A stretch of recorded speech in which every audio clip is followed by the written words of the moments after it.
The Pentagon has spent decades studying these otherworldly remains in order to build more technologically advanced weapons systems. Okay, that's what the former intel officer revealed, and it was clear he was telling the truth. In other words, UFOs are actually real, and apparently so is extraterrestrial life. Now we know. The UAP task force was refused access to a broad crash retrieval program. When you say crash retrieval, what do you mean? These are retrieving non-human origin technical vehicles, call it spacecraft if you will, non-human, exotic origin vehicles that have either landed or crashed. We have spacecraft from another species. We do, yeah. To the Stars Academy of Arts and Science aims to communicate historic events and forward-thinking ideas through motion picture and include you on ongoing scientific discovery and build an exotic craft with an energy source that can revolutionize the world. If anyone would know about aliens on Earth, it would probably be me.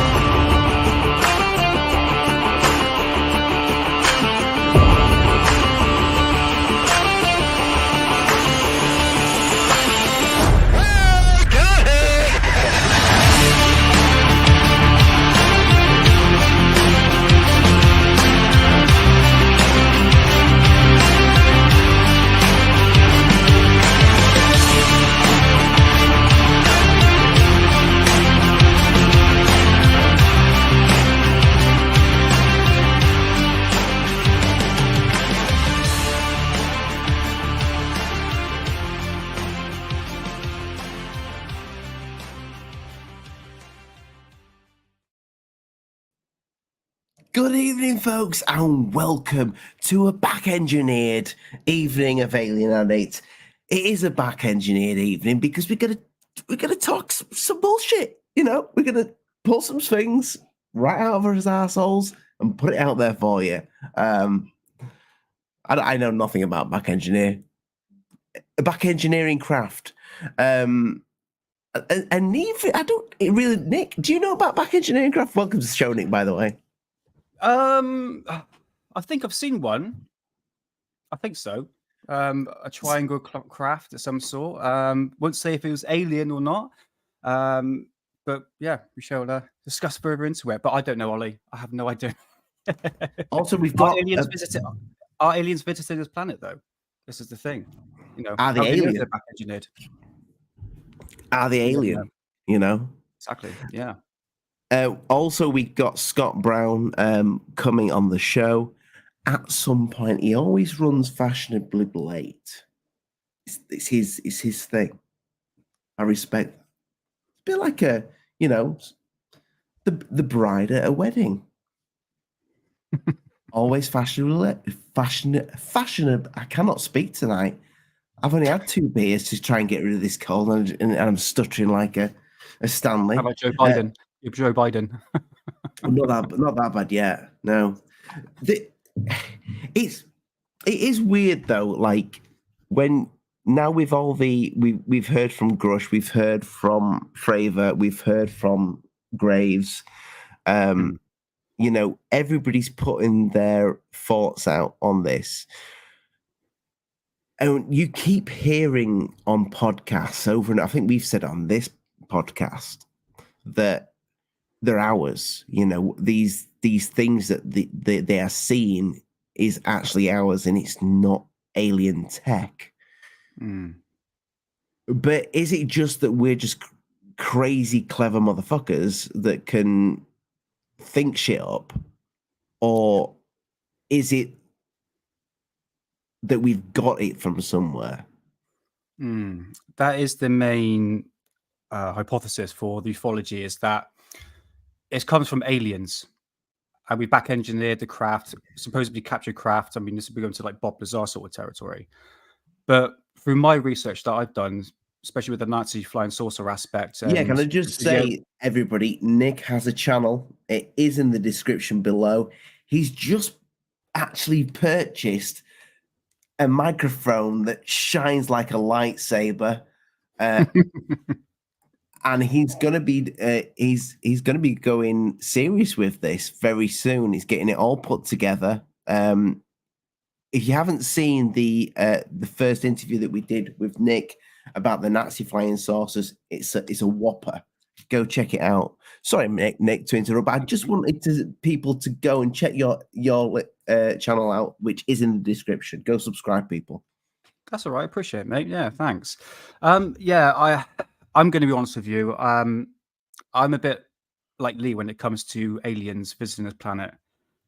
I don't really see any evidence whatsoever, personally. I think what the military has isn't necessarily extraterrestrial.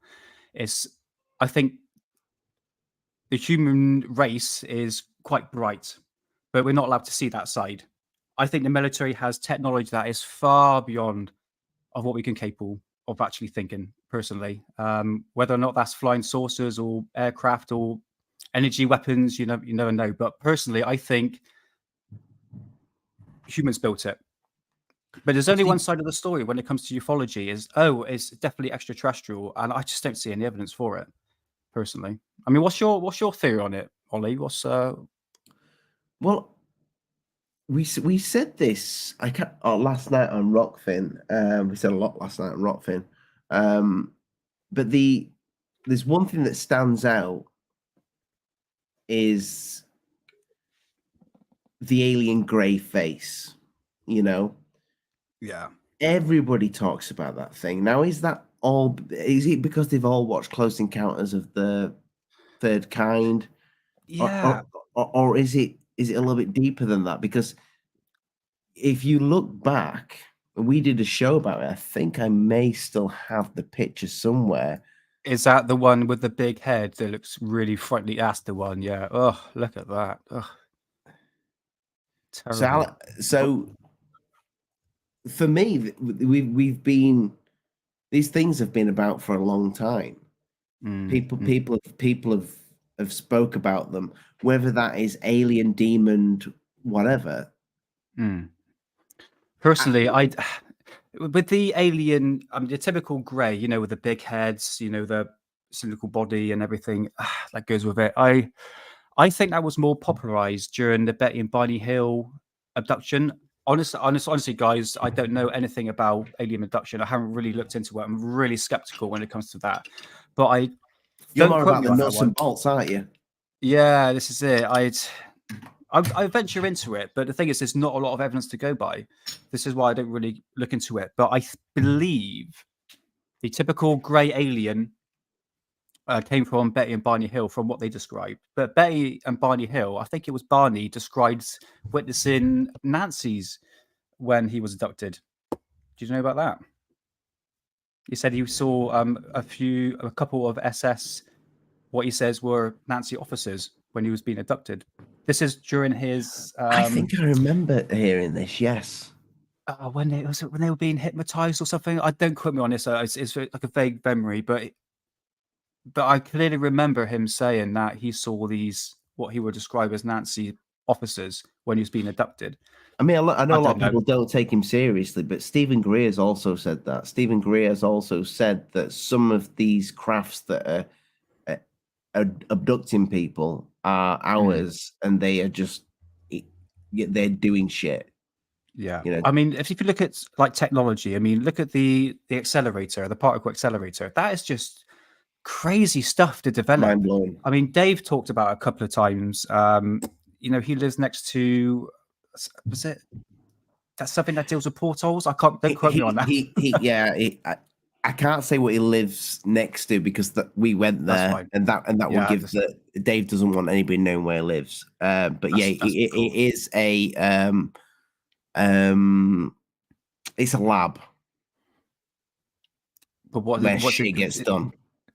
Yeah, but what sort of shit though? Can you say? I actually don't know the type of shit that gets done there. I'm pretty sure Dave mentioned something about Stargate portal sort of technology or opening. I know that a lot of people that work there, one, they have quite a bit of money. Two,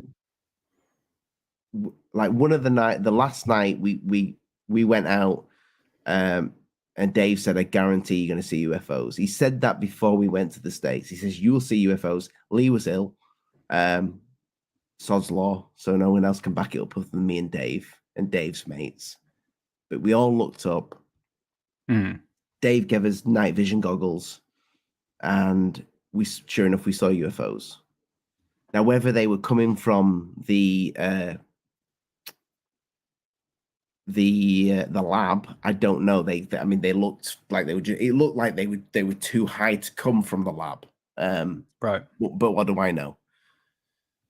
Was it balls of what was you seeing through the thermal? It literally just balls of light with no flashing lights. Right. Just a solid ball of light. That's all you could see.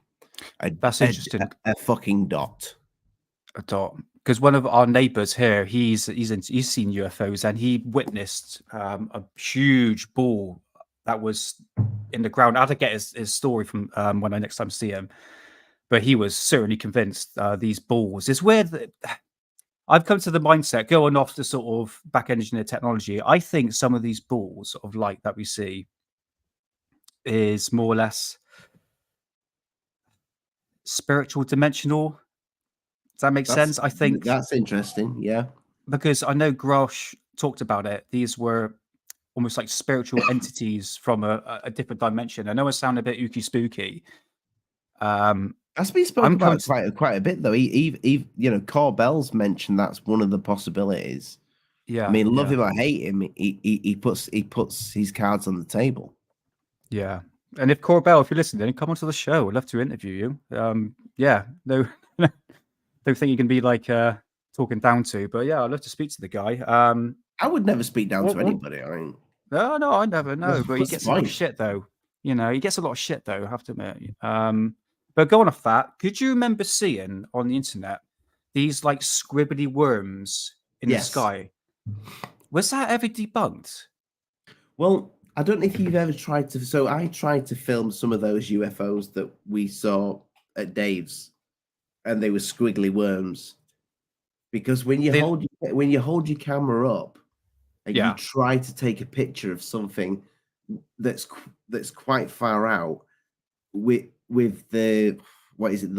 I know nothing about cameras, but the lens shutter speed on a normal smartphone, it creates that kind of squiggly worm thing. So I think that's what a lot of those squiggly worm things could be, is shutter speed. Doesn't this come from the satellite? Well, if it's coming from the satellite, then I'm pretty sure. I can't remember. It might have been, like space worms or something like that. Yeah, very strange. I never looked into it. You see, I mean, I always wonder that, like you see Star Trek, and like there's episodes of Star Trek with fucking space jellyfish. What if there is like, what if there's life up there? Yeah, you don't know. I mean, it's light feeding creatures or whatever. I don't. I'm kind of starting to go on that sort of approach. Really, these balls We've got shit at the bottom of the ocean that lives in extreme temperatures, like with the volcanic bubbly stuff. And doesn't fry. It's weird, and these creatures look alien. I don't know if you've seen it, like the deep ocean. It's fucking crazy shit. Yeah. So, back engineer craft. I bring that book. Bring that book up that you showed us before with the UFO that's got the So Nick, how much do you reckon you spent on UFO books? God, I reckon probably about over £1,000. Yeah. But bear in mind, these are old books. These are out of print books. So unfortunately, people out there to sort of milk money out of people, and I'm one of those suckers that sort of try to buy these. Well, best that I can to buy these books. But yeah, probably about £1,000. What photograph do you want to look at, Ollie? Is it the one that's got the trail? The one that's got the contrail behind it. Let's have a look. I've got it all marked up. Right. So, this is a book. If any of you out there, get this book. It's fantastic. Remember Renato Vesco's book, Intercept But Don't Shoot? That talks about Foo Fighters being these intercept fighter probes. His book is actually in here. When was it printed? This was printed in 1995.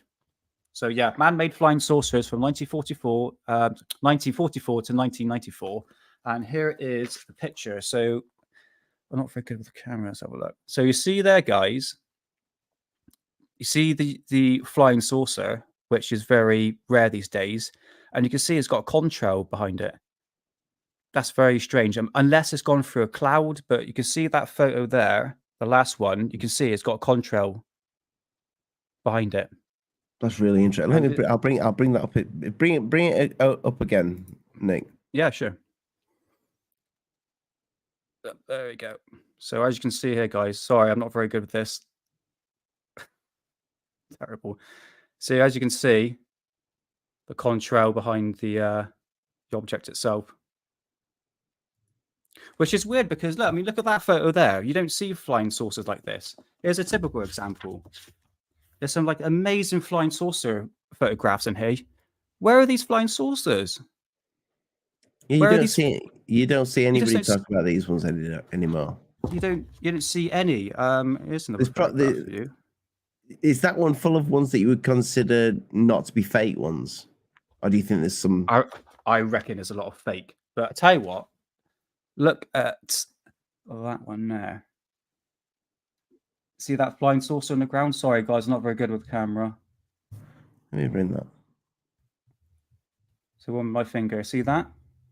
See, got the flying saucer on. Yeah, it could be stuck to the trees though, like a Billy Meyer. Exactly. Yeah. So, like I said, you know, old photographs. I've got another book here. 2 seconds. But if you want to look at like old photographs of like really vintage UFOs, that clearly faked, get this book here, UFO Photographs. These have all the flying saucers that don't exist anymore. Obviously, a lot of it's fake, unfortunately. But yeah, some really stunning photographs in here. You want to get a lot of that stuff like scanned and put onto your channel so you can actually like do it like full shows where you can scan it in and show it. And look at that, the object of the left there. Yeah, it's out of frame. So yeah, this is it. It almost looks like a bloody. Up.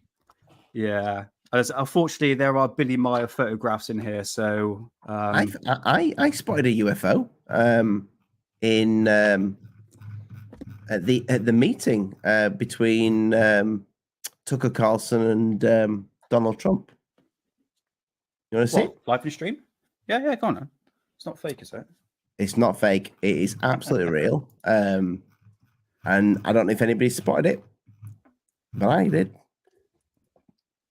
There you go. That's very good. Is that it's a lampshade, isn't it? Yeah, I did that. I did this in Photoshop just before I came on this show with you. But the lampshade is actually there. Well, there's your disclosure, guys. That's it. We have the proof we want.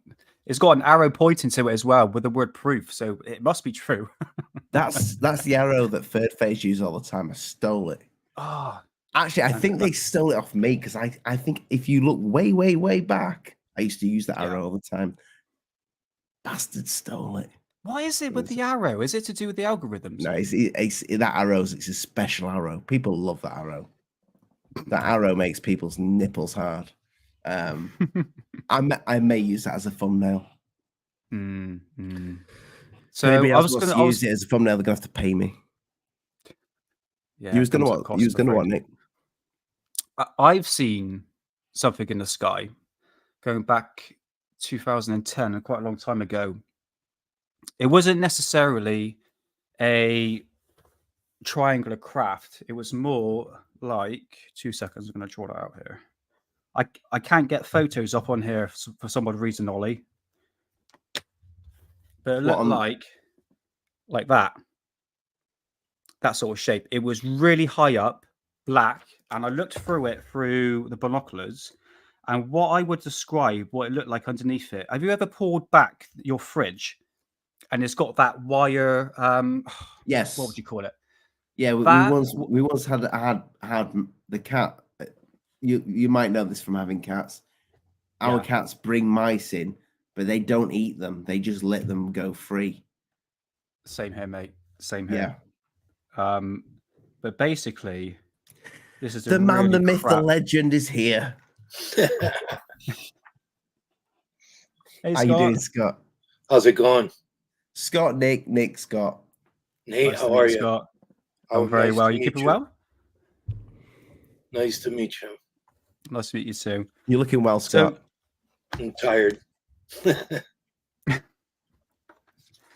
So Scott, what's up? What's up, gentlemen? I'm going to show Well- you what I saw years ago in the sky. So that bit there, what looked like at the back of the fridge, and it had these things. I couldn't. It was so high up, and it was through the binoculars. But that's what it looked like. It wasn't triangle. It was more longer.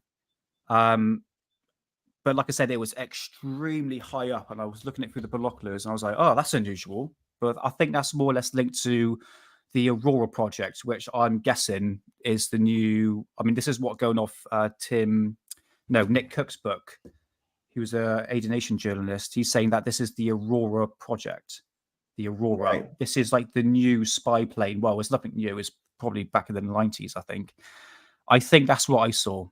It's not to the public. This is like the whole new spy plane we have never seen before. Like I said earlier, Ollie, that there's technology out there that the public is not known about because it's so bloody advanced. I Yep. wouldn't say it's anti-gravity. I don't know. I'm just showing what I saw, basically. So anyone can speculate what it can be. Extraterrestrial, it might be man-made. What's your thesis, Scott? I'd be interested to hear. Well, Scott put a tweet out the other day that everybody's puzzled about. It's got quite a few views. Oh, Scott. boy. Here we go. Looking forward to this. So, shall I bring the? I mean, obviously, I don't expect you to like reveal or anything like that, but it's an interesting tweet, Scott. Well, it's I take it from you as well because I have a lot of respect for you, hence why I like to have you on. Thanks. That you trust the source. Yeah, I try to be as meticulous as possible. I wouldn't have posted it if it didn't come from somebody who has got some serious credibility. Jesus Christ, this has had 190,000 views. Yeah. Wow. That's amazing. Excellent. Do you mind if I bring the tweet itself up, Scott? No, not at all.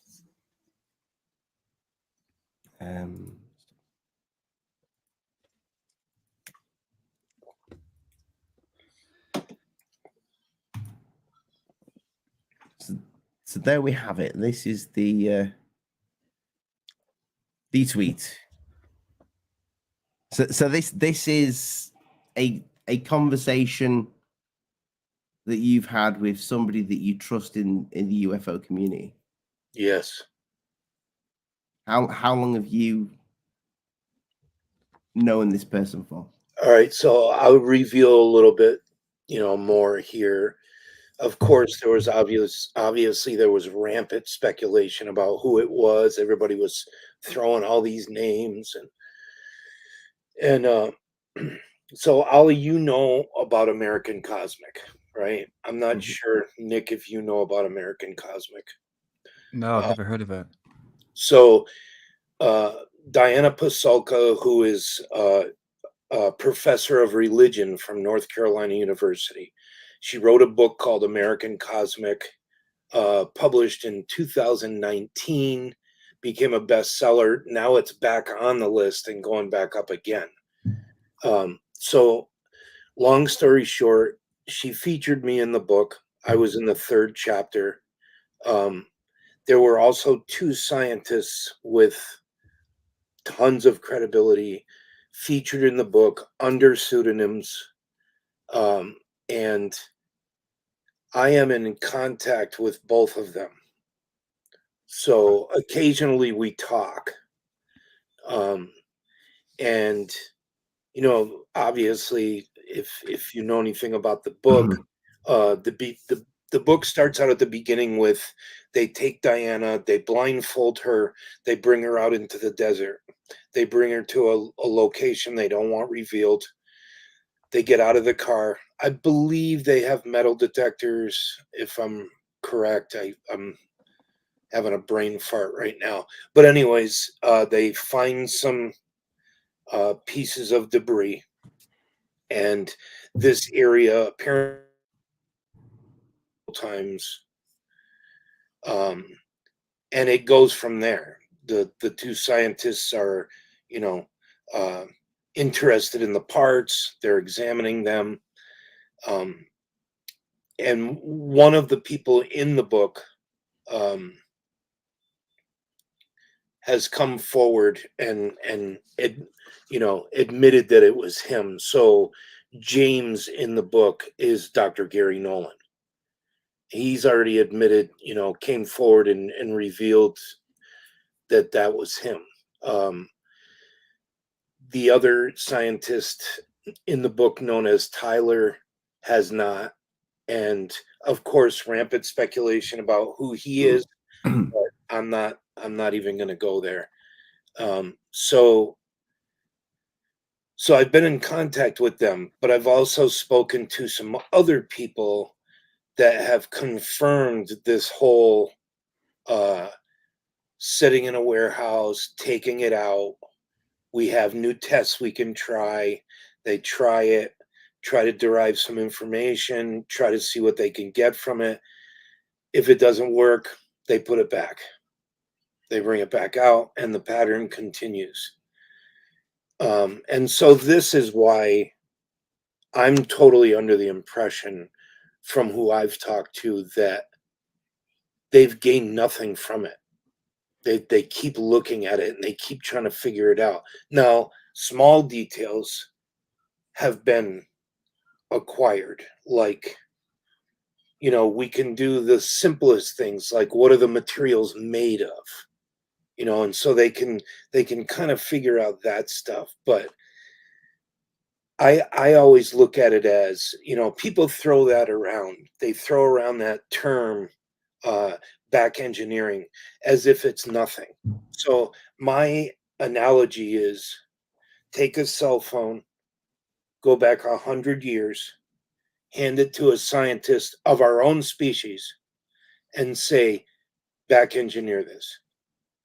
Now they're probably going to figure out maybe what the materials are made of, but they're not going to back engineer a cell phone. That's only 100 years ago. So we can speculate and say, okay, well, some non-human intelligence is 1,000 years ahead of us, just 1,000.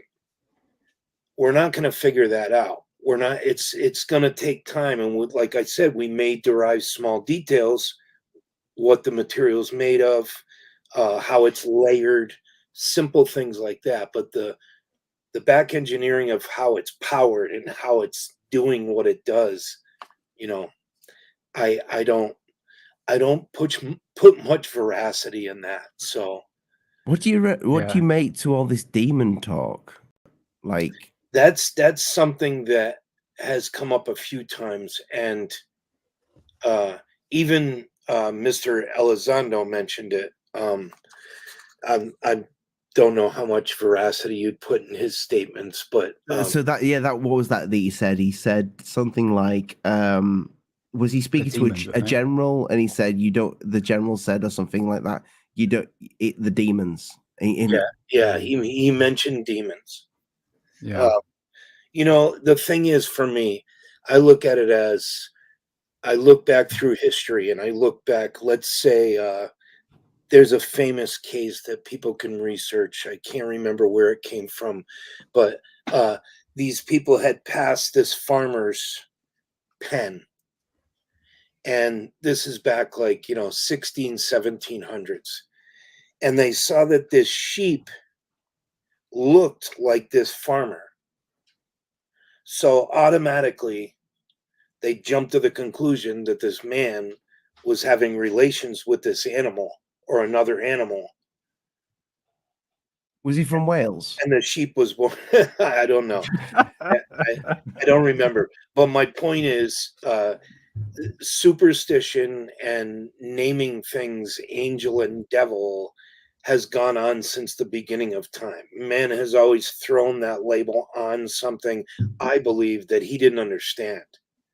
So he looked at it and said, that this thing, this puma just injured my child, so it must be of the devil. And they build up these beliefs around these things. So I believe that that's what's still going on with some people, that it's so extraordinary that they're looking at it as this is from the devil. And they're deeply religious people. Only deeply religious people will do that type of thing. They'll throw that label on it. It's a, so that's how I think about it. Yeah, you make a great point there, Scott. Yeah, the demon sort of hypothesis have really been pushed out there, but going what Grosh said, I can't remember what the term he said. Was it spiritual entity or something like? He phrased it in a way, I can't remember what he said, which is opposite of what a demon or devil is. A non-human entity. It was almost something spiritual. I can't remember what he said, but they're almost like an extra dimensional beings that shapeshift into. I won't say shapeshift, but are like balls of lights or anything like that we see in the sky. But everyone will say, "Oh, the deeply religious people will say, oh no, these are demons." But I don't believe in demons personally. This is just a human concept that's just been brought up. Yeah, exactly. That's just my opinion. Yeah, I agree with that. It's a human construct. It's a we have to have labels for things. That's how humans are. We have to label everything with something to actually refer to it. No disrespect to Americans, but America is quite a very Christian country, isn't it? Yeah, well, I mean, I would say that's probably a majority. There's some big chunks that are, you got your Mormons, you got your, Presbyterians and all these, there's so many different denominations. I think a couple years ago, they did an estimate. There was like 8,000 religions in the world, so that's a sign to me that man is super confused and doesn't understand. So he makes up and builds up something around something he doesn't understand. Yeah, exactly. We're always trying to make answers for something that we don't understand. So, it must be this, and another person will be like, "Oh no, it's actually this," and it's just it's very, very confusing. Right. The interesting thing with the spiritual side of it, though, and talking about, I mean, not to blow Ancient Aliens trumpet, but some of the things in some of those pictures that you look back in time and you just think, what an odd thing to draw. A really odd thing to draw. I mean, yeah. Well, I look through it as, Ollie, I've been an artist my whole life.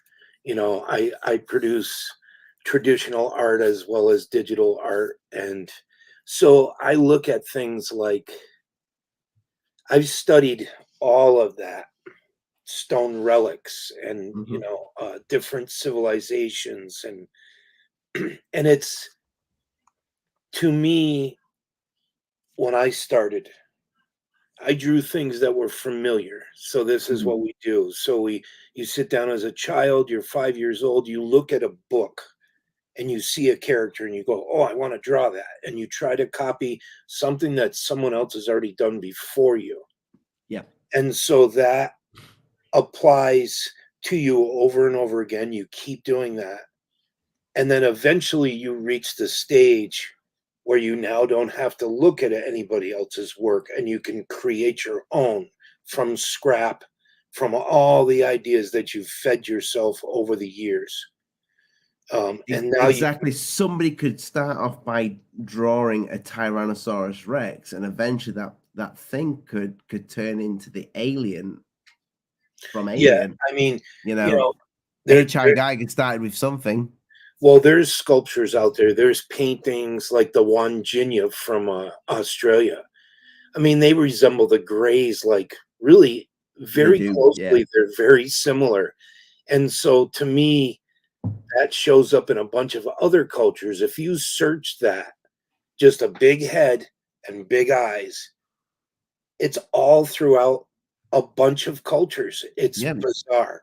We were just saying before, you aware of Crowley's Yes. Alien? Yes.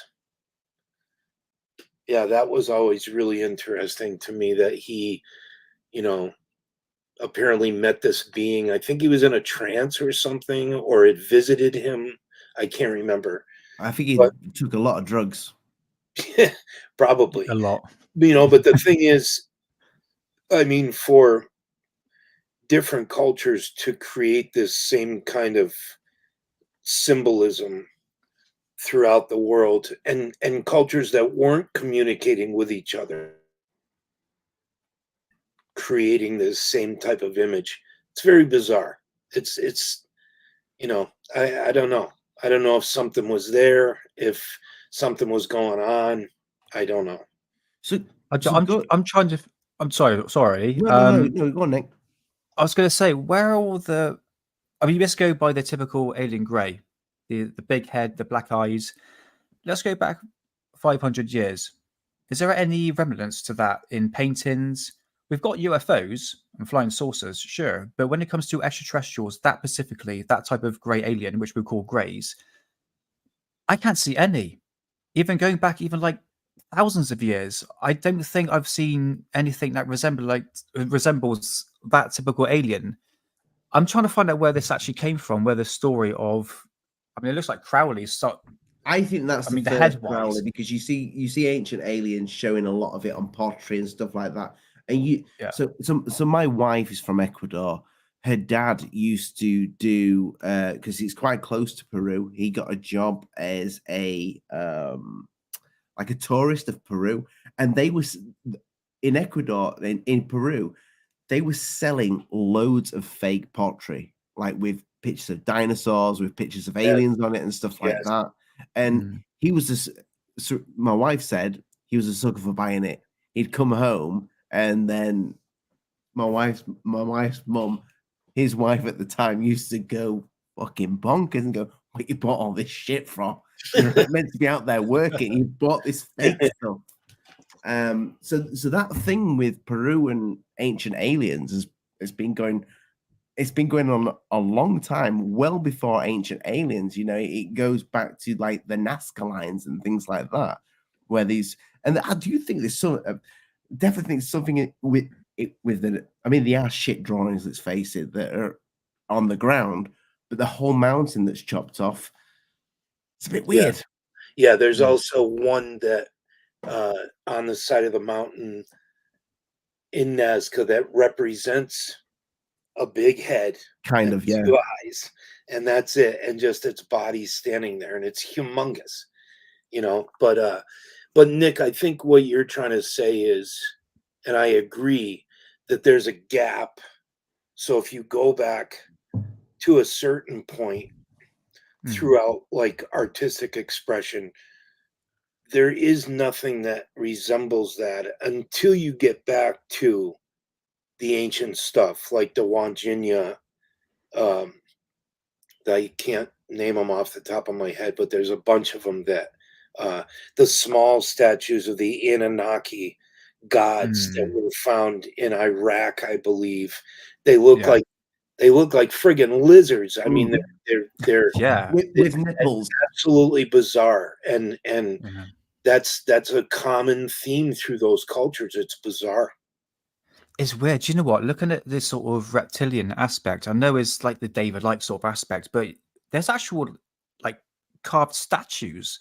I think they pulled out. I can't remember which city, possibly Mexico, but I remember seeing these reptile lizard. I mean, reptilians, as I would describe it. That's strange, but Yeah, no great aliens, Or there's a bunch of that. There's a bunch of those. Yeah, it's Yeah. really weird. Did you say it was Iraq? I believe that the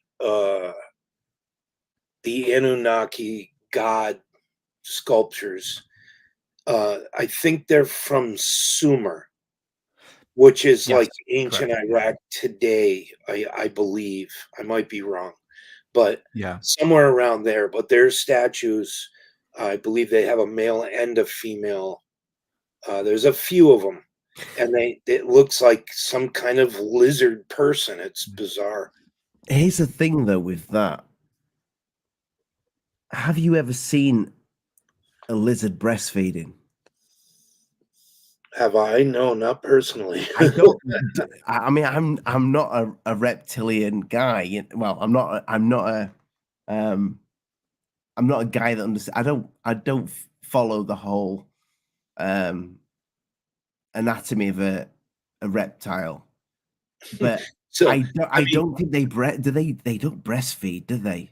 I have no idea, but you know, I really in the chat do lizards suck on oh, nipples? Because that lizard statue has a child to yes, its breast yes. sucking a nipple. Now that makes me think: were these people, these statues, people who worshipped like lizards and wore lizard masks? Because I can't imagine lizards with tits, milk, like breastfeeding. Oh, no. Do Yeah, you know? that would be odd. I mean, you're mixing, reptilian and mammalian features, so yeah, that would be odd. But I mean, who knows? Maybe they were trying to represent something. Like I was saying, going back to the whole art thing, through my eyes, I look at it as I draw things from what's my nice. I draw I love things. my nipples. I draw things from my environment. So the things that I've been exposed to. So that helps me when I create and I design things.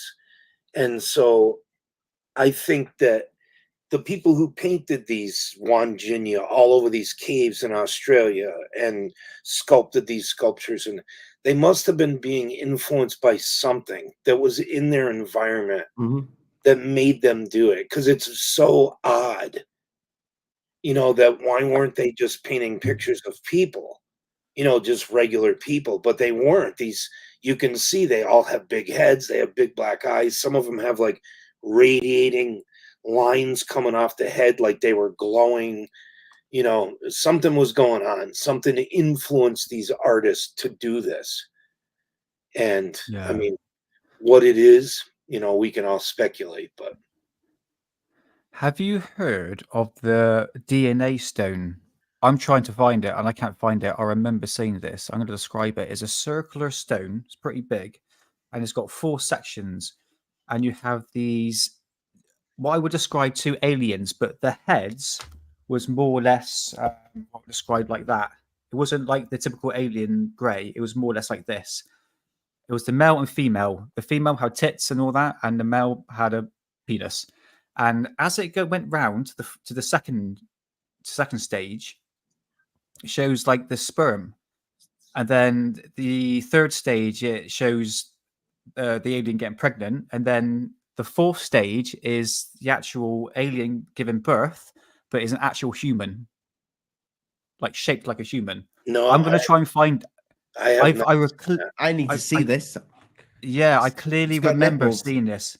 No, Yeah, nipples and everything. I haven't seen that.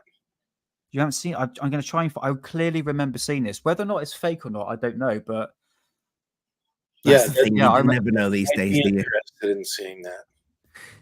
I'm gonna have a So little Scott, look. I mean, the thing is, too, if you go back and you study ancient cultures, there are cultures across the world that show up in different time periods that all worship some sort of reptilian god. You can go back to your own King James Bible. What is the only animal that speaks? A reptile. If you go to the Egyptians, what was on the head of every king? a reptile. It shows up over and over and over again down through all these cultures. The Mayans built serpents with, temples with the serpents worked into the side of the stonework, the stairs, and they carved their heads. Then they carved serpent heads with humans emerging out of their mouth. There's multiple cases where they carved a reptilian head and then a human's face is coming out of their mouth as if they're giving birth. I mean, you can interpret it in 1,000 ways, but something was going on back then. I can't buy the whole, all these cultures were worshiping serpents because, they chose that animal. That doesn't make sense. There's got to be something else going on there. What it is, no, we can speculate, but I mean, it's very bizarre. Very bizarre. Yeah. Scott, There's almost like some sort of tampering going on with splicing of DNA or something like that. Clearly, that's depicted in the artifacts and ancient temples and stuff like that. Very fascinating. Right. Going back to this tweet, did you get any backlash from this tweet? Because I mean, it's got like a massive interaction with a lot of comments that. No doubt. A lot of what I got for negative attention was, the same old, well, you can't tell us who sent it, but you're dangling stuff in front of us. And, I'm not going to come out and say who sent it to me because I said I wouldn't, and I don't go back on that when I tell somebody. No, I get that. I don't either. If somebody tells me something in confidence, that it stays in confidence, it stays with just me. Yeah, because I mean that's the only way that I can protect myself when somebody new comes to me and says, "Hey, I have something. I'd like you to check it out or whatever," but don't say anything. I was going to say, did you ask the person, say, "Listen, am I allowed to put this out?" Or did you just do a sneaky little screenshot and just go, whoops? I did not ask for permission, but here's the thing. So when the book was being written, Diana Pasulka flew to Massachusetts. I made reservations at a restaurant. I met her there. She walks in with this person who is the scientist Tyler in the book. Now, I have no idea who this person, I didn't even know she was bringing somebody with her. Mm-hmm. She says, I can't tell you his name, but you can call him Tyler because he works on classified projects. So I'm looking around this restaurant am I on candid camera? What's going on here? I had no idea this guy was coming with her. So we all sat down. We talked for a while. So you met the guy? Oh, yeah. We ate dinner together. So you met the real person? Yes. Not the actor? Yes. Right. But at this point, I only know him as Tyler. I don't know his real name. So we sit down to dinner. We talk. It sounds like Fight Club. Yeah. Well, I mean, Tyler Durden. One of the reasons why me and Diana bonded is because that's both of our favorite movie is Fight Club. Right. So we bonded over that. So he abruptly gets up and leaves the table, leaving me sitting there with her. And she says, I said, "Oh, where's Tyler going?" And she said, "I'm going to show you some things, but he can't be at the table because if he's here when I show them to you, he can go to prison." So I was like, holy shit. So she pulls out this folder, opens it up, and it's a bunch of emails between both scientists in the book, James and Tyler. And so she let me look through a few of the pages and showed me some relevant things to look at. And one line stood out to me. And it was one scientist speaking to the other. And he said, this material seems to be manufactured on a quantum level and is infused with data. And so that line just fused itself in my head. I was like, this is wild. So, Quantum computers go straight, like, over yeah, my head. yeah. I mean, I'm like, this is just wild stuff. So, anyways, as time went on, obviously, well, the day went on, and he came back to dinner, and he said that he had seen some of my graphics online and that he'd be interested in having me create some artwork for his businesses. So he hands me his phone, says, "Put your number in the phone." So when I take the phone, there's his name on the phone. So I see what his real name is. So I don't say anything. So I pop my number in there, hand him back the phone. And she told me when he got up from the table that if you try to search for him, you'll virtually find almost nothing online about him. He doesn't do the whole online Oh, thing. so Tyler, you didn't even you didn't know he's not known in No, the in the no, ufology field at all. no, no. So the day ends, we all go to a coffee shop and she's interviewing me and she's writing notes down and we're just all, talking about the subject. So the day ends and I proceed to drive home from Northampton, and the curiosity is getting to me. So I pull over, grab Google, start trying to look his name up to see who this guy is. And eventually I did find some things, but there's very little online about him. But yeah, multimillionaire, sold a biomedical company in Boston for like millions of dollars, has multiple patents on inventions. His claims are that he gets downloads. And so the information is downloaded to him. He creates a new invention and then, gets a patent for it. And these downloads are coming from some other higher intelligence.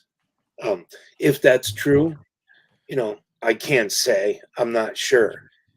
But the facts are that he has multiple inventions that he's invented, that have gone on the market, and so What sort of technology is it? Can you go in, or do you know specifically uh, what he? the stuff for the biomedical thing that he sold, I'm not sure exactly what it was, but it was something for the medical field that he invented. But Right. I can try to find some of the patents that he has. So this has nothing to do. So it's not nothing to do with like UFOs specifically, then? No, Or? no, No. it's Okay. stuff within the realm of human invention. Like, Okay. Sure. I understand. Yeah. yeah, it's got nothing to do with what they've tried to, look at or back engine. Did these messages come after the dinner? Oh, years later. The Right.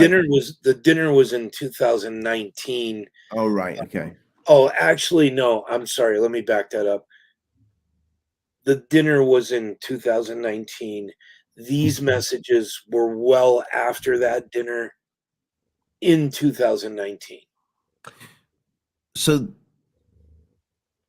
what do you know that you about what do you know about this craft that this thing that they have in a warehouse for 3 decades? Well, as far as I know, they know what it's made of. Do you know what it looks like exactly? It's fragments. I've never seen photographs of it or, been privy to any of that, but It's fragments. yeah, it's broken parts of something that came apart and crashed somewhere. But the materials. So what's been found so far is they know the materials, but apparently the way the materials are bonded, how the metals are layered, is something that we don't do, that we can't do. Like two of the Anything metals, like metamaterials, because we hear that yeah, word yeah, being used. that's term has been bounced around to for this actual, stuff, metamaterials. Have they considered possibly being like Chinese or Russian? Because obviously we don't know what their capability is when it comes to military equipment or anything like that, especially materials as such. The Yeah, the people that I've spoken to are under the impression that it hasn't been made here.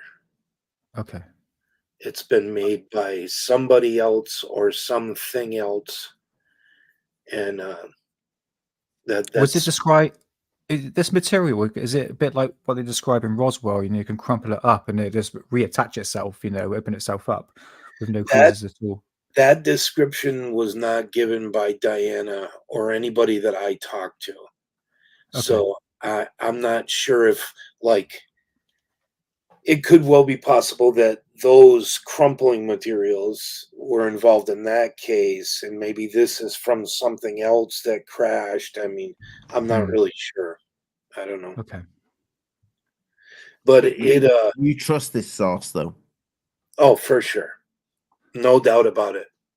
In fact, and Do you people think have this is what already, they're talking about? Are you convinced this is what they are talking about? Because the intro tonight, I put a little bit of Grush, put a bit of everything up, like that. All the people have been speaking about. Do you think? so Do you think they have any clue, or do you think those are just grifters? as time goes on, it's getting harder and harder for me to put any veracity into Grush's claims. Like he's don't get me wrong, the guy's got like credentials coming out of his eyeballs. He's seen it all and done it all, and we already know that He his hasn't seen military. it. He hasn't seen Oh it. no, but I mean, Heard it. we know his background. We know Yeah. where he came from, and he's no joke. Yeah, people try to destroy his background just because of Because of this. the autism, and yeah, I mean, Oh, fucking hell! Have you ever watched Rayman? oh, I don't even thing. I mean, it's got nothing to do with it for me. The guy's really intelligent. He's, sharp as a tack. But on the other hand, I think that he's maybe possibly being fed information just to muddy the waters.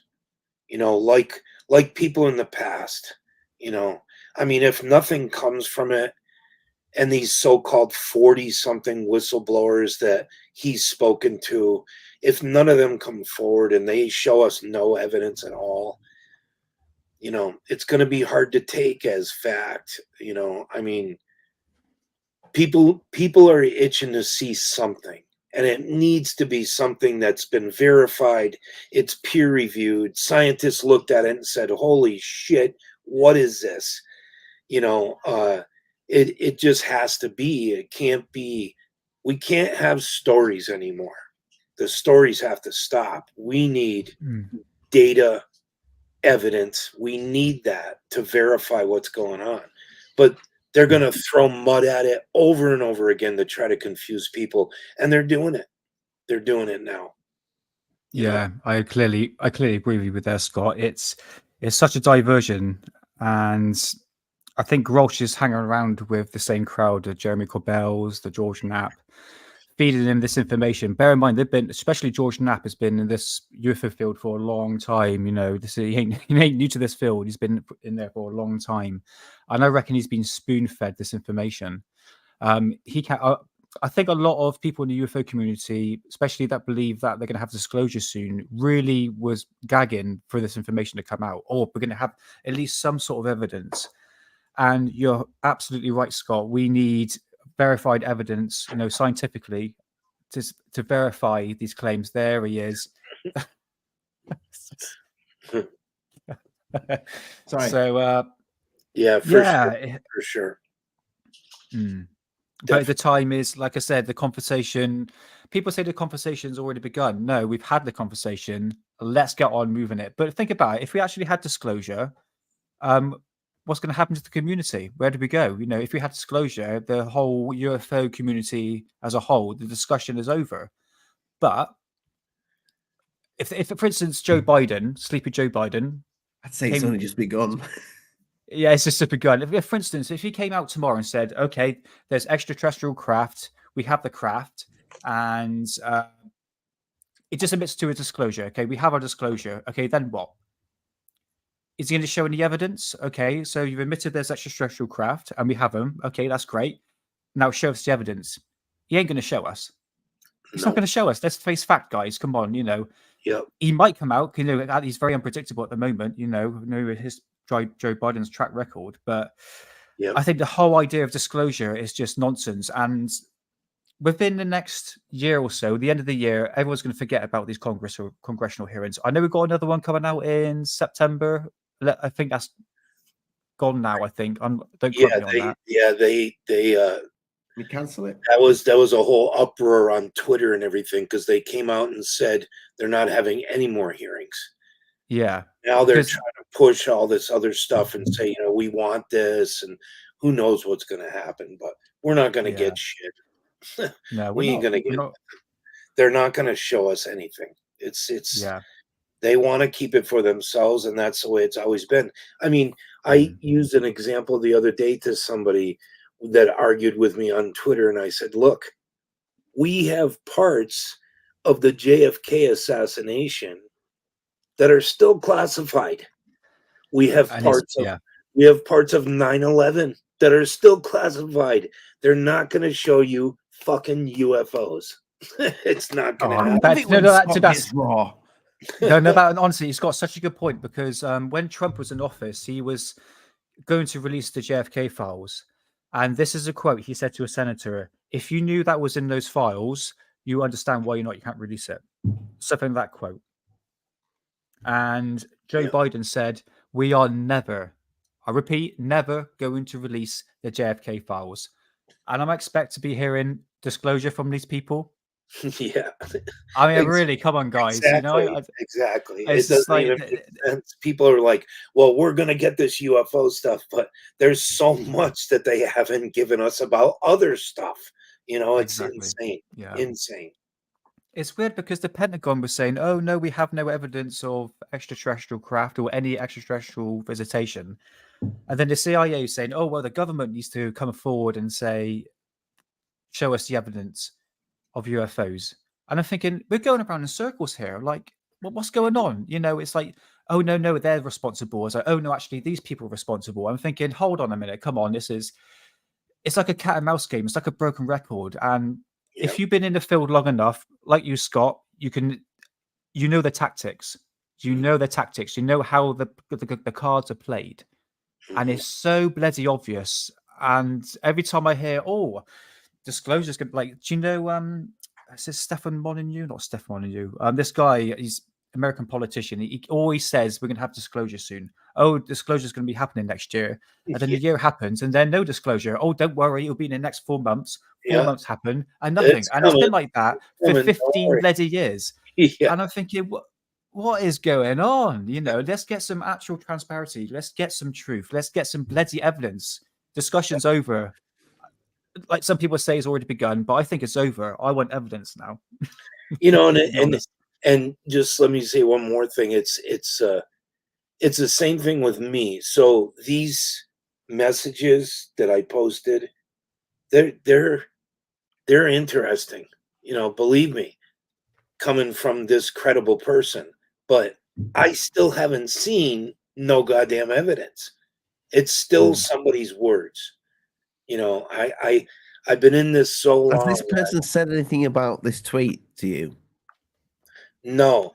I'll be crystal clear. For some reason, about 2 months ago, he blocked me. And then you put this out? Yes. Now I get it. Yes. Yeah. Good for you. And I'm not sure. And I've sent messages. You're not sharing the name, but yeah. Yeah, I've sent messages to the relevant people to have them talk to him and ask why he blocked me, because I have no idea. I mean, I had no intention of doing this, but just to not be an asshole, I covered the name, just to be courteous. I'm not going to be a complete asshole. But I'm not really sure why I got blocked, but who But you knows? don't think this person was feeding you false No. information? No, this conversation went on for months. So this is just a little tiny screenshot. And there was also images shared of early on, before it was public, there were images shared of a machine that he built. It was funded by, I think, up to $10 million. And this machine, people are going to know who it is when I say this. The machine analyzes any material down to a subatomic level. So it can tell what anything is made out of. And this was newly built technology that he worked on. So these messages went back and forth for a long time. Do you think this person is in this for the wrong reasons? I don't think so. I think that he is definitely in it because he wants answers. He's taken a beating online. He's taken the negative coming at him, and there's still positive feedback, but obviously he's going to have he's got a bunch of trolls and people going at him, and they've made memes about him, and so, but this is I think I know who it is. It's David Wilcock. no. Did he ever show you that flying car?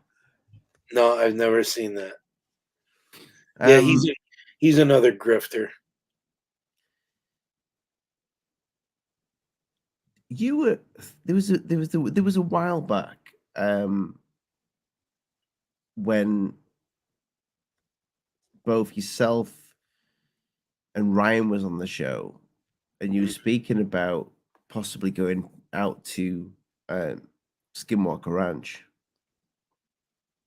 and something in this message where he says it's of the devil, and I listened to the latest Sean Ryan show with Fugel on the show, and I'm wondering what you, because you was going to go, oh, alien scientist, how you doing, my lad? You got an invite for tonight, so if you want to come on, pop on. He knows a lot. He's trying to back engineer craft, my lad. Love him. Go check him out. If you can't make it, just go check him out anyway. He's absolutely awesome. But you was going to go and sneakily investigate over Skinwalker Ranch. Mm-hmm. Do you think there's anything to that sort of, to the whole Skinwalker Ranch thing? Yeah. When I think some of it's played up for television. I do. Obviously, it's a TV show. They have to do that. No one's going to be interested in their boring bullshit show. But on the other hand, playing the devil's advocate, there's a few things that they've caught that are very fascinating. Like the one where they caught that silver sort of sphere shooting over the field, and the camera caught that. There's some other ones that they've caught up in the sky that were pretty wild. They've caught some footage that definitely got my attention, but I'm not sure how real a wormhole is Mhm. over the property. You know, they've been doing these experiments that are pretty interesting, but you know, I'm not a scientist, so I don't know. But I I clearly remember seeing a footage called like the Skinwalkers. I don't know if you guys remember that. They're almost like ghostly white blob figures that were. It's very convincing. I was sort of walking across the field, and I think that's related to Skinwalker. like Am like I? like wobbling. Yeah, that's it, Scott. Yeah, Yeah, yeah. Have you seen it, yeah, Ollie? yeah, yeah. Is, And are those big long leg things? no, they don't have No. legs. It's like a long body and kind of wobbling, and it's looks like it kind of has a head, but it's bizarre. Yeah. Yeah. It's But really but weird. a skinwalk is basically a shapeshifter, isn't it? That's what they say, that That's it what the can native, like change. the natives out there. That's what they call, and Yeah, they apparently they leave like bits of offal and guts and all sorts of stuff all over the fences to keep whatever's it on that land away from them, because they believe that there is some sort of shape shifting creature that can yeah. change into different. I do find it fascinating. Like yourself, I'm a little bit. I'm 50-50 with it. I look at that show and I'm like, it's there's a lot of like drama to Mhm. that, but yet there's some stuff that kind of sticks out. The fact that was Bigelow a Mormon? I believe so. I think he was, and I think I think so. also Fugel's a Mormon. Am I right by saying that? Yes. Yes, I Yeah, think I so. find that interesting. I'm more That sure on Fugel than I am on Bigelow. that type of religion um, picks that place. Is that coincidence, or is it something to do with like I don't know? Maybe there's some sort of beliefs there that they think. Well, Let's check this if you out. go back to how the Mormon church started, which was, I think Joseph Smith, and Right out of the hat. apparently he spoke to some light in the forest. This light told him where these plates were buried somewhere on the hill. They had hieroglyphs in them. Uh, I think he called the angel that he called it was Moroni, and uh, it came to him. It spoke to him, I guess, on a few occasions, and he was triggered to go and start the Mormon religion. And so Moroni and the beginning of it is for Mormon, for the Right. MOR. I think that's where it came from. But if you look back at a lot of religions and how they got their origins, it's really bizarre. Really, really bizarre. So this Lit. orb you're describing, which is kind of weird. I've seen this a couple of times. It's big bright orb just sort of floats across right across your vision, and it leaves a trail. I've seen that about 3 times in my lifetime. Mhm. Nothing to say. It's nothing to do with the Mormon religion, but this sort of ball orb like sort of literally goes right across the vision of my. Jeremy, I've sent you an invite on your Twitter. If you Yeah. come join us. One of my favorite sightings that I had was when I first purchased my first infrared camera. And so I turned this thing on, not knowing how to run it because I never looked at the directions. So there's one switch to power it, one switch to turn on the record function, then a record button. So you have to have all three. So I didn't, not knowing that, I think it was like a week after I purchased it, or maybe a few weeks, maybe 3 weeks. I stepped out onto the porch and I had it on, but it's not recording. And when I brought it up over the trees, there were 5 balls of light, probably this big, maybe a small soccer ball, and they were doing this. And Oh, it was over the trees. So I freaked out. I panicked. I didn't know what I was looking at. I'm like, this is 3 o'clock in the morning. And I'm looking into pitch black darkness. The only reason I can see it is because I have that cam. Is that And that tweet you put out the other day? You put a tweet out the other day where you saw something as well. Was it something similar to that? No, that was the one with that fake FLIR app that I was fooling around with. Oh, right. Sorry, I didn't even. I must have. Yeah. I must Yeah, have. and I just said, gone, could this be a bug, an insect? Yes, Yes. it could, because I don't know. Right, got you. So I finally am able to activate the record, and as I swing the camera back up, all 5 disperse horizontally. So 2 go right behind 2 tall pine trees that are across the road, and they stop behind the tree. So I bring the camera back and I start recording the tree. And within a few seconds, the tree is, cone shaped. And one of the objects comes right out from the side, slowly drifts down the side of the tree, and takes off. And then I later after that I catch the second one taking off too. That's amazing. That footage is all on my YouTube channel. Oh, that's awesome. I was going to say, is that more or less linked up to paranormal orbs? Is that on the same?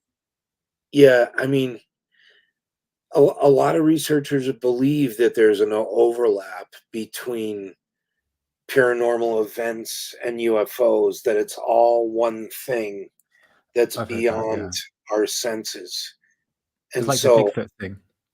Yeah, and they believe it's all one thing. I mean, I'm as confused as everybody else. I try not to, say it's one thing or another, because I just don't know. Yeah. You know, saying about orbs, so I've actually got a photo of an orb, pretty big one, as an actual face in it. It's very strange. Yeah.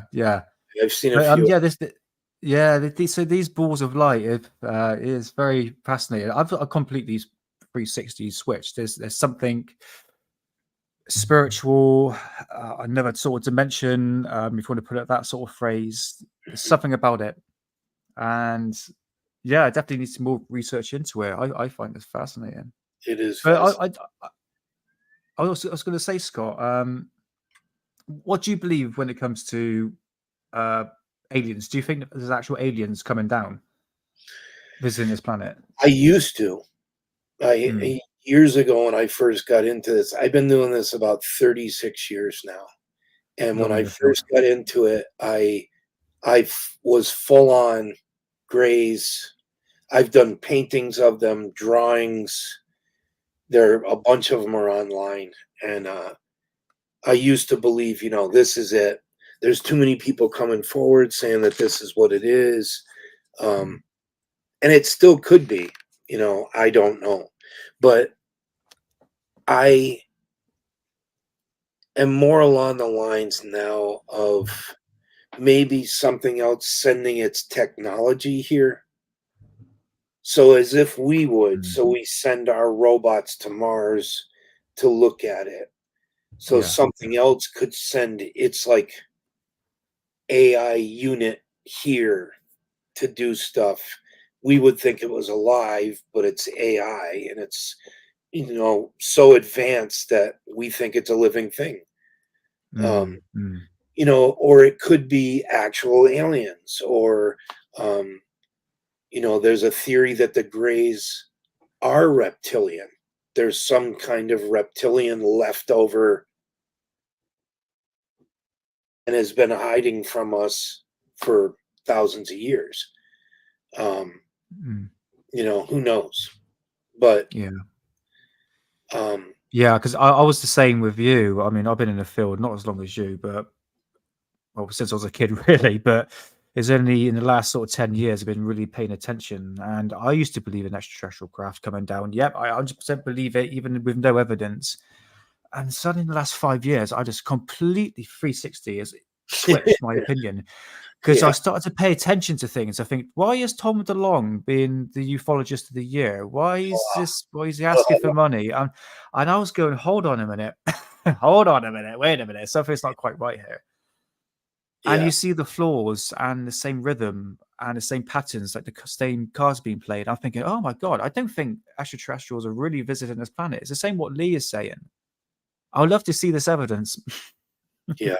Yeah. for once. I think yeah. something's going on, but I'm not willing to label it something Yeah. because I don't know what it is. There's definitely something going on out there. Some of the stuff that I've captured made the hair stand up on my neck. I was like in shock. Nick, show Scott that picture that you showed, because Nick's spent like thousands on UFO books over the years, and he's dug some of them right out of the archives. And I think one of your books, didn't you spend £300 on? Yeah, one of them. Yeah, it's a rare German book. I'm trying to find. Yeah, I don't know if you're familiar, Scott, with the Nazi flying saucer program during World War II. We did a show on it, Scott. Like Yes. the first show we did with Nick was Yeah, on the Nazi I flying. actually, it's funny you say that because it was just a few weeks ago in my group on Facebook that I debunked a bunch of those photos that go around as Nazi UFOs. Some of them were the covers of model kits that you could buy for the UFO. So people would cut those out and then pass them around online like they were real Nazi UFOs. What's interesting is I'm actually going to show you something in a minute, which is quite interesting. You ever heard of the Haunebu flying saucers? These were the Nazi flying Model. saucers with the gun turret. Have you seen the blueprints at all and the photographs, the alleged photographs? I believe I have. I believe Yeah. I went down a whole Nazi UFO thing for a little while, a rabbit hole, and I was really digging through that stuff.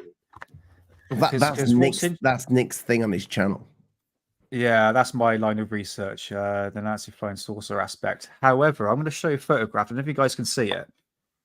Now, the Haunebu flying saucer, it almost looked like a brim of a hat, and it had a gun turret, like a tank turret underneath it. Mhm. Here's a photograph from Ohio in November 13th, 1966. And there's two photographs here. And if you have a look, you can see... Hold on, guys. Yeah, put me full screen, Ollie. If you look closely, I don't know if you can see, that's the photograph that he taken. There's an actual gun turret underneath it. It's really difficult to see on this webcam, but if you look closely, there's an actual gun turret underneath it. Now, that resembles the Haunebu flying saucer. However, a lot of these typical flying saucers, you know, the 50s and 60s sort of models, are obviously fake. Like I said, Ollie, there's the book here full of fake photographs from the 1950s and 60s. But yeah, it's hard to tell. I mean, I'm with you, Scott, with this anti-gravity flying saucers that the Nazis developed. If they would have developed it, they would have won the war. They would have won the war. We would have all died. Yeah, exactly. We'll be speaking German, you know. So yeah, for sure. Yeah. But Ollie, what was the photograph you wanted to see, mate? What was I just wanted to show Scott the one with the contrail behind it. Oh right, yeah, no worries. Because I think that's really interesting. Like, yeah, you never see a UFO in a book depicted as fake with an actual contrail behind it.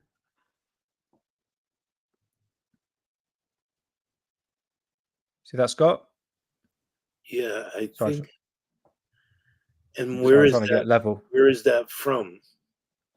That was taken in Belgium. That was taken in Belgium in 1956.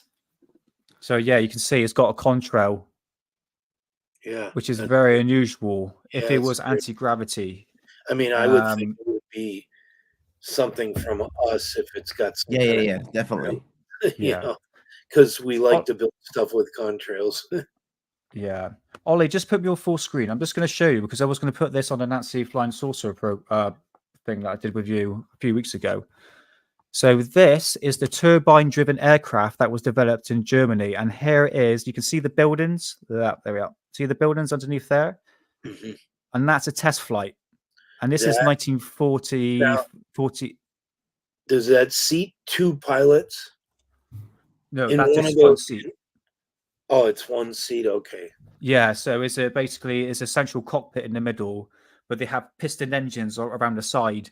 But from what the record was saying, these were very unstable. This was just like the early design stage of these Yeah. So turbine. there's footage of something very, very similar to that. It's actual black and white footage, and I believe it's 2 pilots, and it's probably 30 feet around, and it's hovering on the ground, but it's probably about 4 feet above the ground, but it's unstable, and it's black and white footage. I've seen it. I'm not sure where I saw it, but it's super similar to that. Is it the Avro car? You've heard of the Avro car? It may be. It may be. Yeah. Yeah, it's interesting when it comes to man-made aircraft. Horton. I'm Parabola? dyslexic, man. Horton Parable. Parabola? Is that Horton Brothers? I've heard of the Horton. Sorry, the Alien Scientist, sorry. Horton Well, craft. that's the beginning of the word pareidolia. So maybe that's got something to do with it. Parabola. I Yeah. don't know. The Horton craft was the that was the German one with the from the Okay. It's like the boomerang sort of shaped. yeah, and when you took Yeah. the wings off and you looked at the thing, it looked like whoa. But my bottom line opinion about the whole I made a cartoon actually, Ollie, that went around for a while on Twitter. It was a cell phone stuck in the sand, and it was an analogy. I was making a statement using an analogy, and it was 2 ants, and one of them said to the other, "What the hell is that?" And the other ant said, "I don't know, but we'll have some of our engineers come and see if we can back engineer it." And it's a cell phone just sitting in the sand with 2 ants. So that was my analogy to us trying to back engineer something that's 1,000 years ahead of us. I love it. You know what I mean? So my opinion is that I think we will maybe derive smaller details from looking at it, like materials, what it's made out of. Certain little aspects like that, but not so much, hey, we just back engineered this and we're going to build ourselves a whole fleet of UFOs. I can't see that. I can't see it at all. Have you ever asked yourself this? Because, like, I don't know where you sit with this, Scott. And I don't know where you sit with it either, Nick or Jeremy. I'd like to ask Jeremy this because he's scientific. He's got a scientific mind. What if, whatever it is, what if we're very wrong about this? And it is so fucking old that we have no clue whatsoever what this is. Like when they, so hypothetically speaking, if this person's right about this object and whatever it is, what was the words he used? That it was quantum infused. He said that it seems as if this material is manufactured in a quantum environment and is infused with data. So data would be somehow infused into material, which would mean hypothetically that there's some other way to use this metal. Because if it has data infused into it, that's got to be 2D materials and quantum mechanics, and what? I can't even read that word, Jeremy.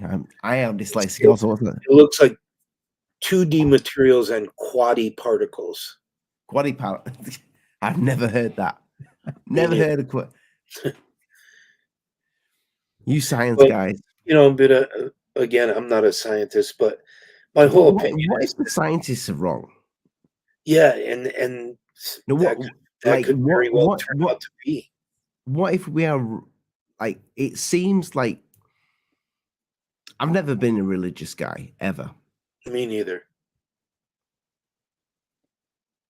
but there's something about this day and age that we live in right now, with all the shit that's going on in the world, that kind of makes me question things. What if whatever they have, and I know Jeremy has his I think you probably do as well, Scott, with Bob Lazar. Is he telling the truth? Is he lying? One thing about that story that take Bob Lazar out of the equation. One thing I loved that came out was brand new that he'd never said before is that these motherfuckers are from an archaeological dig. What if there's a little bit of a truth there to whatever lie has been told? And whatever it is has always been here. It is a plausible thing. It is definitely a plausible thing that artifacts have been found and they scurried them away, you know, and hid them somewhere. I mean, who knows?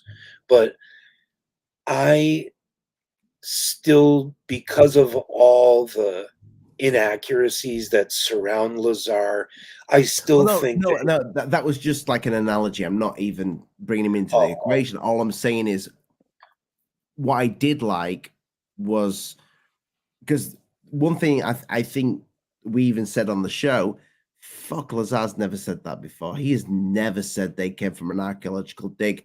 He's just like gone and thrown that fucking out of his arsehole, you know? He's just gone and done that.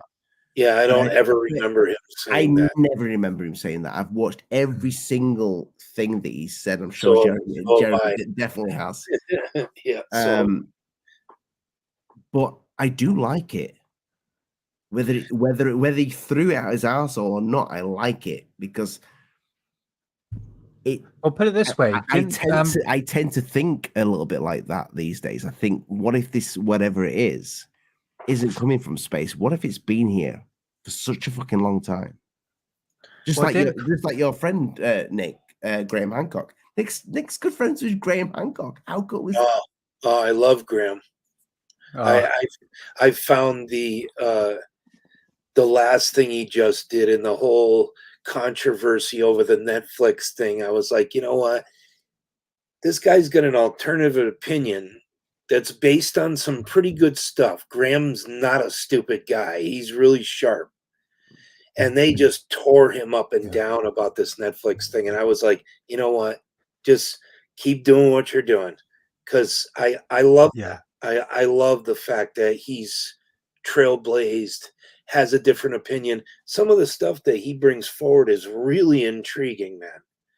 Yo, it is. It's very intriguing. Yeah. He's pretty much on the money, in my opinion. I respect him a lot. He's a good guy. Yeah, I think Dave mentioned this a few times on the show. I think he wants to be taken more seriously, and with the evidence he's put forward, I mean, my girlfriend, she's not into the sort of Graham Hancock stuff, and she watched about 4 episodes, the last 4 episodes, because of the controversy that was happening.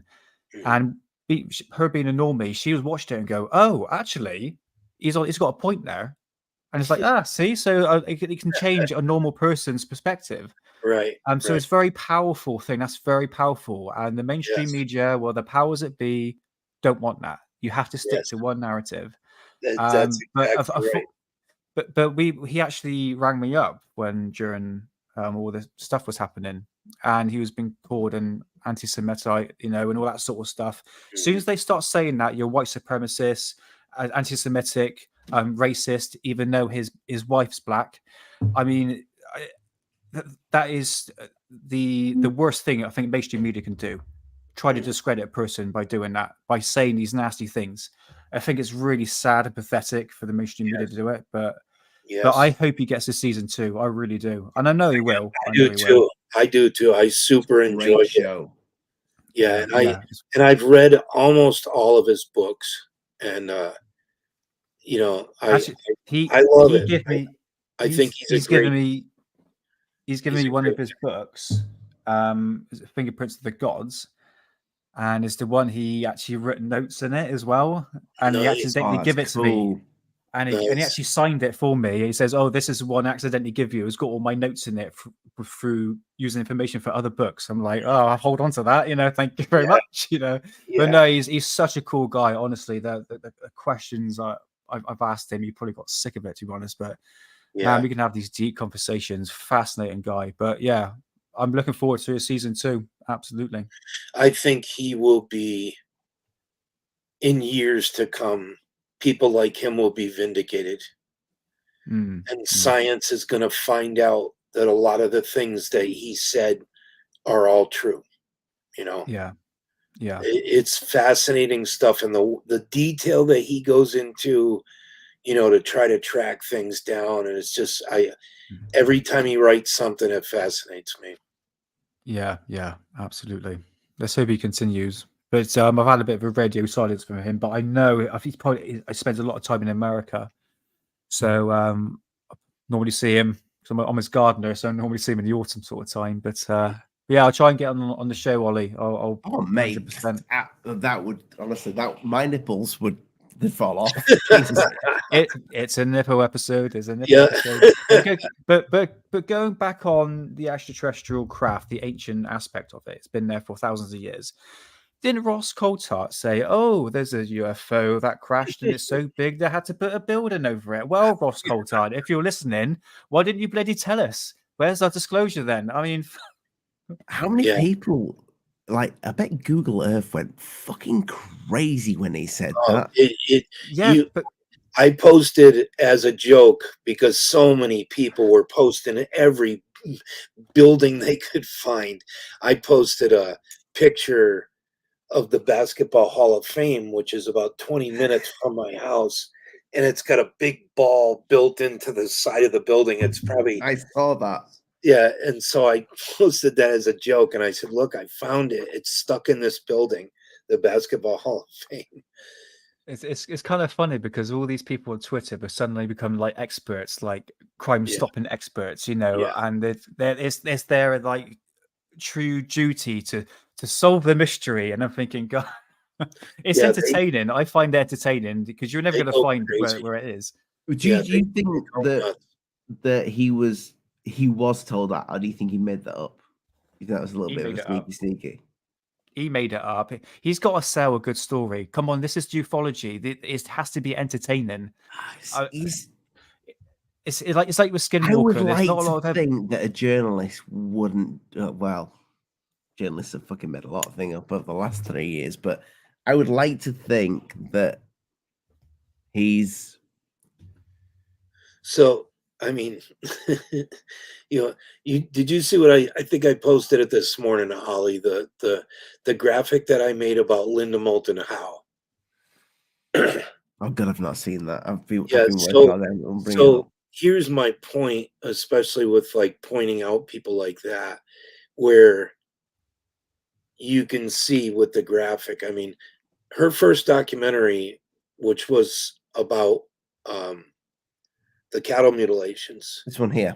Yeah, it was called A Strange Harvest. Oh my God, with the she computer game, Jesus. she won an Emmy for that documentary. She won an Emmy. She's right there. I found her holding it. And then years later goes on to promote this photo and charge money on her website to look at this authentic picture of an alien, And which then was she asks, which was a fucking- video game box. Who did she go? She went. Was it Kurt Jemungles she was on? Yes, And so she said, that's like, when Kurt, she flipped out. I She can't flipped believe out. you're asking me this. She was And- pissed. She was pissed. So Yeah. that photo there is what she asking to pay money for. Yeah, it's also in the background of the graphic too. I blew it up. Oh, right. But yes, she claimed that that little paragraph right there in white is what she wrote on her website about it. And What does that say, Scott? it talks about let's see. Maybe I can bring it in big. Yeah, it says I can't see on the screen. it says John Levino provided this photograph to Earth Files, which is her website, as his own discovery in the dark, shiny eye of the alien gray being of a reflection that shows the NASA Apollo 17 lander and an alien moon buggy behind the lander, with the Earthrise white glow that Levine and Kermer were watching when the alien moon buggy showed up. John Levine insists he took this photograph with the high-resolution Hasselblad camera mounted onto the front of his NASA astronaut spacesuit. So she promoted this thing as a real picture of an alien. It's sad to see that, but it's not surprising to me because there's been many of them that have started out, like, for instance, we'll take Greer as another one. When he started out, I thought the guy was great. He had good intentions. He called that whole gathering of people, I think back in the 90s, 91, 92. They had that big hearing with all those people. But he's become a known grifter. He charges money to go out and see these UFOs. I mean, Scott, have you ever seen Greer with Linda? Yes. Have you ever seen this It's image? a group photo. There's a famous group photo. I believe it's from the Rockefeller Ranch, if I'm not mistaken. And there's a bunch of Bigelow is standing right there, yeah, with his arm around Linda. Greer, next to Greer in the leather jacket is Fuller. I think his name is Fuller. He runs a website for UFOs. I think How Leo's. interesting that is that though that you've got the Rockefellers, Yeah, with all these people. Yeah, well, I mean, they had a huge interest, and that was the link that they always made with Hillary Clinton, was that when she was leaving a meeting with one of the Rockefellers, I believe he was holding a book that was about UFOs or something like that, but he's voiced his interest in it. I can't remember which Rockefeller it is, but yeah, I think it's on his, Rockefeller's ranch in Wyoming. Nobody speaks about this. Nobody speaks about this. I believe, from what I was told, somebody told me a long time ago that Linda was dating Bigelow back then. Yeah, it looks like it. They look pretty friendly. Yeah. And I'll be honest, Linda looks a little hot back there. Not so much these. Ollie, she was Miss Iowa of 1963. Was she? Bless and her. She's absolutely stunning, stunningly beautiful. Yeah, there's a picture of her holding the awards, and she's wrapped in the ribbons, and she's just beautiful. I mean, again, started out with great intentions, did amazing work with the cattle stuff. The documentary is excellent documentary. But one researcher said to me years ago, he said, a lot of these people, they'll gain their initial fame coming into the subject. And then as the years go on, they feel a need to produce. So they feel a need to keep putting things out to stay relevant. Have you ever asked yourself, though, what if they all got their job back then when they were right there? They all got given their job. Greer, go do this. Linda, go do this. Bigelow, we'll let you in if you do this. You've already got the money, but We'll let you in the club. Well, Do this. I mean, there's nothing to say that couldn't be the truth. If I'm right, isn't the Rockefeller Foundation, is that more a banking institution? When people say Rockefellers, they normally say, "Oh, Freemasons" and all that sort of stuff. But Yeah, is that a more I think so. I think it's banking, financing. I'm not sure. I mean, They're a big family that yeah, their family's been Yeah. rich for generations. it's like rich beyond rich. Like Yeah, very So powerful. what are these UFO people dealing with finances? I that guess so. there, Nick, is the question of the Yeah. fucking year. Yeah, there is yeah, Lawrence Rockefeller. He's the one that's always had an interest in UFOs, apparently since he was a boy. And his name has come up down through ufology a few times, being involved in different projects. He was friends with John Podesta, who was, of course, with Hillary Clinton. So I'm not sure if he's financed anything behind the scenes. I don't know that much about him. Because it's a big unit family, isn't it? It's not just one or two. Yeah, It's yeah. it's the whole. Yeah. Okay. And Yeah, it's Bigelow's very strange. Bigelow's forget Skinwalker Ranch, but there's been rumors like with Bigelow Airspace that he's possibly tried to back engineer things. Yeah, you know me, Ollie, and I'm not a big fan of Stephen Greer. I know. I mean, he is, like I said, started out with amazing intentions, and I think just went off the rails from there. I mean, you can see that happen over and over again in ufology.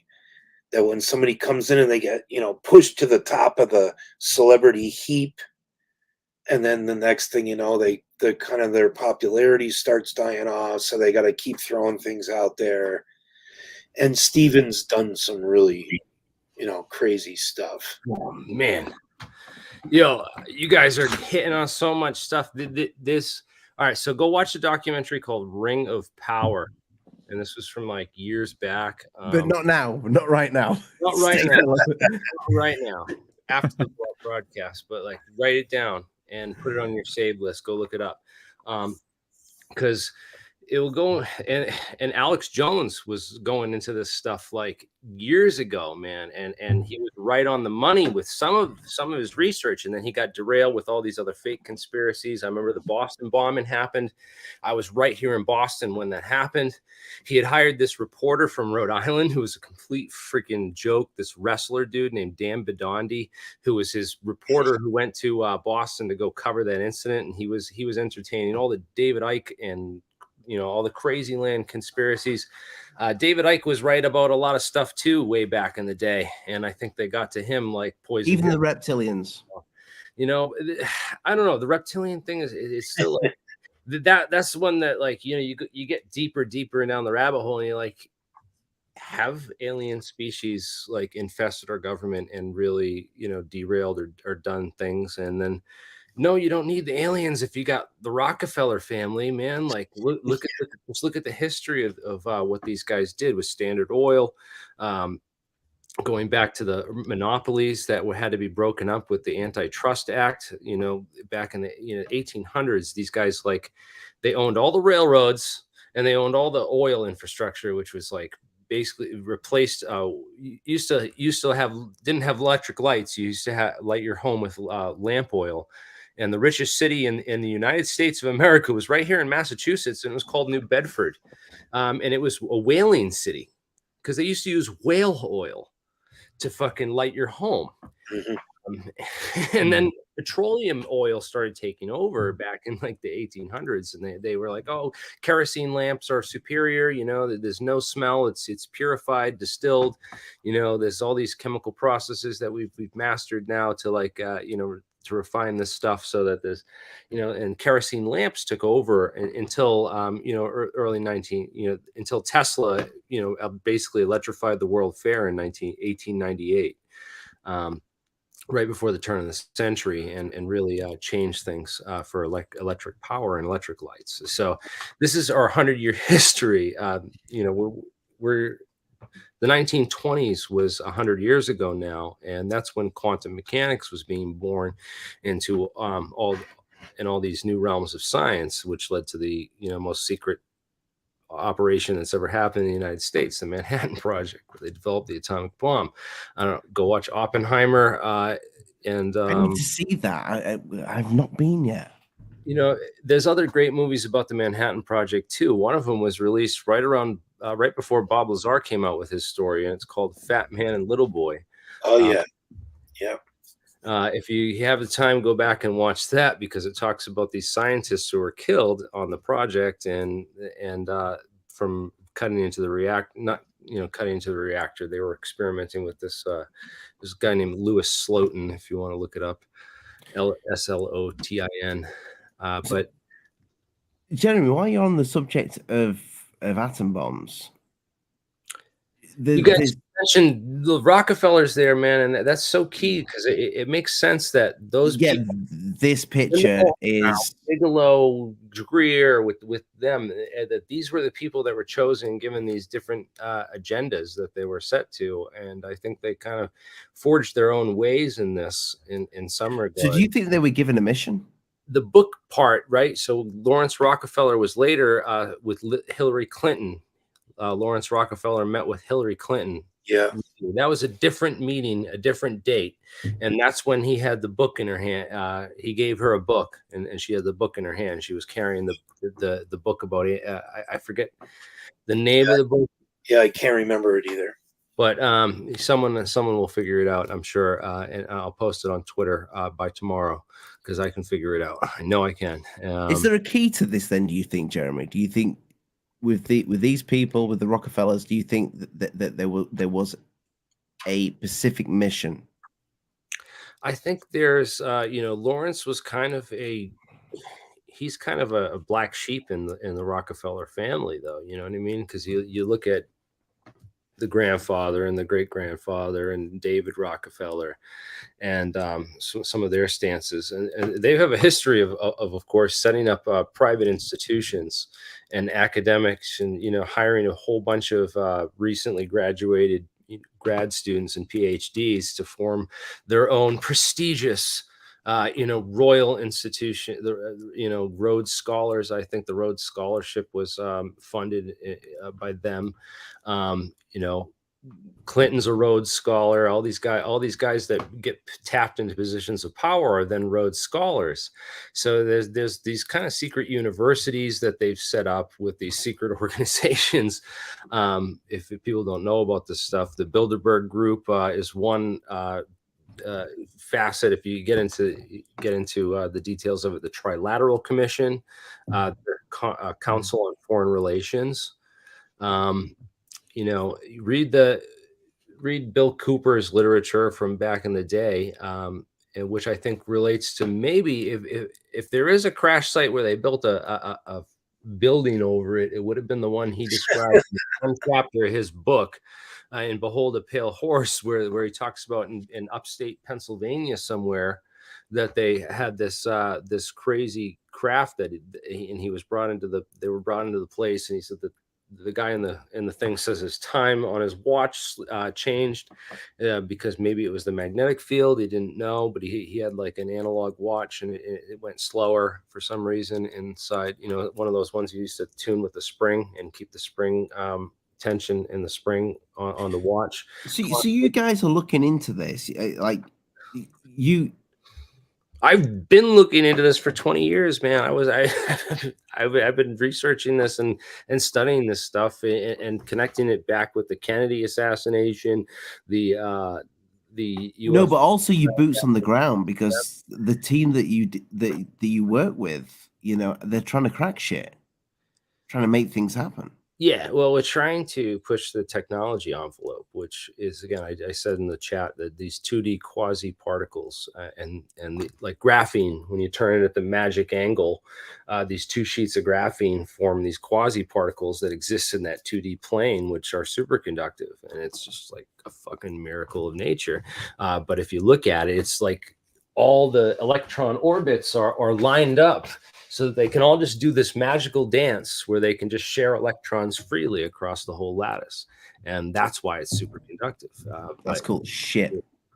It's. I think Edgar Fouché talks about that, if I'm right. Lazar talked about this too. He said that the technology was freaking built up from the atom by atom, like connected and stuff. So Bob Lazar had sources. Okay, I don't know, like he had some real stuff in his testimony. So like he talked to some real people, John Lear and Gene Huff, and the guys that he was hanging out with. Gene Huff was in real estate in Nevada and got houses and stuff for all kinds of military Air Force contractors. He helped move all the I think he knew someone who knew the deal, who closed the deal on that whole lot where T.D. Barnes worked with all the other guys that were into boating. They literally bought out a community, a whole street and a whole neighborhood on this one drive on this lake. And that's where they housed all the people that they had working at Area 51 for that 15-year period. And that's what they do. They'll get a bunch of guys that like boats, and they'll move them into this neighborhood, and they have all these real estate setups and stuff like set up for so that basically you're only hanging out with the guys that you're working with, and you only live in your neighbors are the guys you're working with, and nobody fucking knows about it. But the intelligence agencies of other countries, I'm sure, have gotten onto this stuff by now, because it's been out for years. But it's just crazy to think about that. That's how they operated. It's like it's a tight knit community of the people that are out at Area 51 working on this stuff. I'm right by saying that you got into some of this because of Bob Lazar. So you was a big believer in Bob Lazar. Yeah, and I know you've gone back and forth, but he was the mother of this conspiracy that the government is hiding reverse engineering of alien technology, right?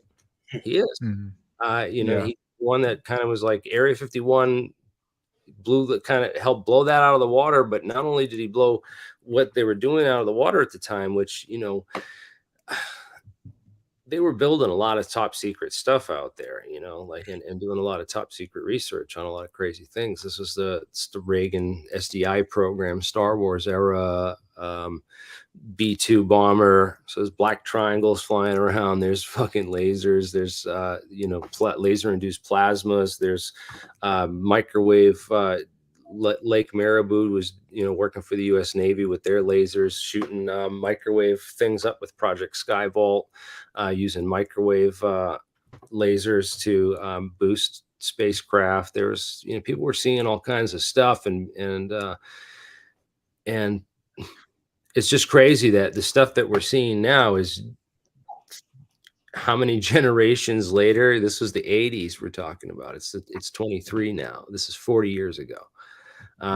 So the stuff we're seeing out there today, the skeptics like Mick West and all these guys will be like, oh, it's, just completely normal. They would have been the guys back then, poo-pooing people seeing black triangles and, being like, you didn't see that, like it's gotta be, a misidentified bird or something, seagull, a big giant crow.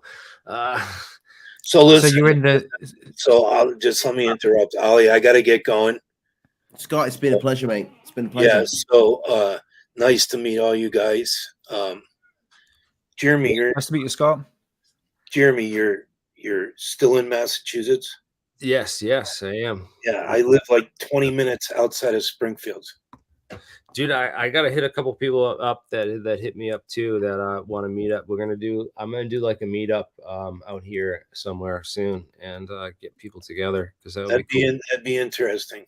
That would be great. Get like all right. Well, I'll let you guys go. I'll see y'all later. See you later, Scott. Thanks for joining us, mate. Appreciate it. Cheers, Scott. Yes. So Jeremy, Jeremy- we're doing a documentary on Bob Lazar.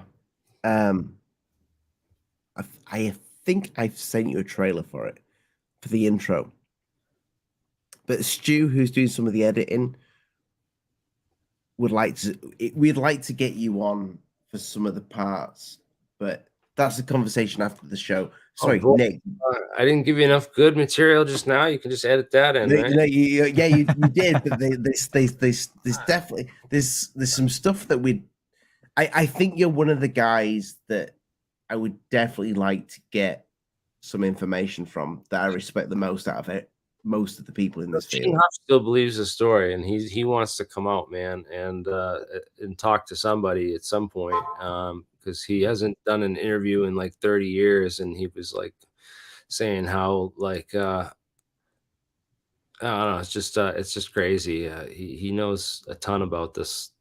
He was right in the circle of all this stuff, man. I would love to like get him on for an interview. So I've been trying to get him to come out of his shell and come on for an interview. I don't know when he'll be ready to do that, and what's exactly going on with all of it. But he still says, you know, there's a couple of reasons he believes Bob, and I'm like, all right, well, you know, like I'd love to, you know, see, because there's so much that's been out to discredit him, you know, and it's like, well, I've picked up on a lot of that because I was in, you know, with friends with some people that got in the Lear camp and knew some of John Lear and some of these people, Zorgon from the old forums and stuff like that.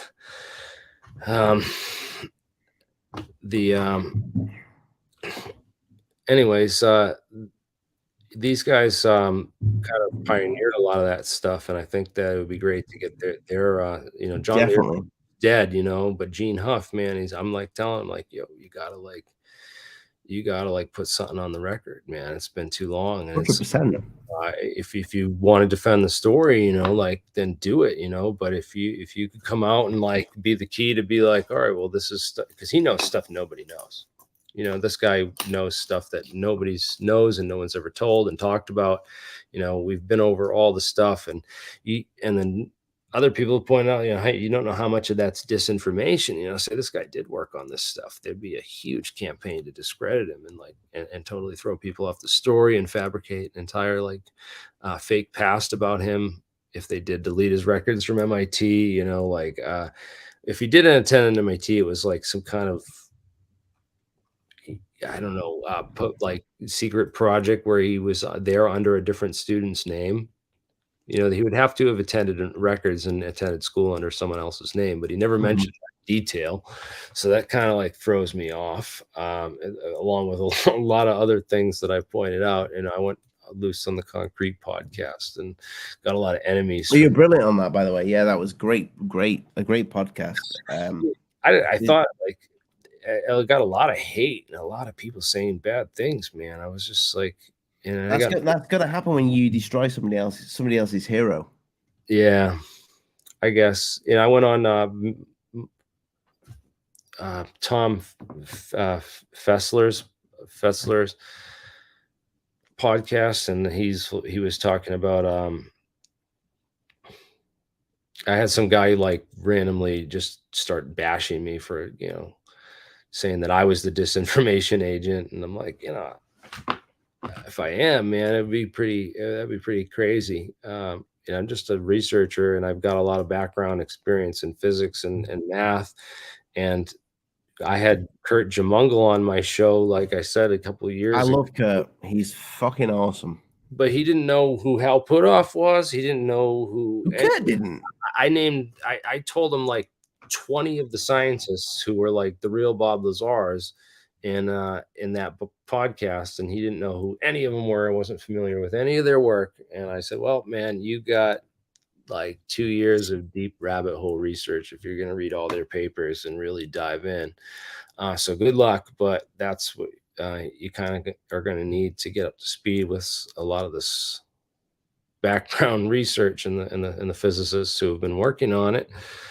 And he actually put out a documentary, you know, going back way back into the history in the 1950s with Lewis Witten's research. You know, Glenn L. Martin Company had hired Lewis Witten, And early on, he was working on UAVs, like remote controlled drones for the Glenn Martin Company, which became Martin Marietta, which became Lockheed Martin, right? He was working on this stuff in 1945 to 1947. Like, he was on this drone project to basically build remote control airplanes that they could fly without pilots.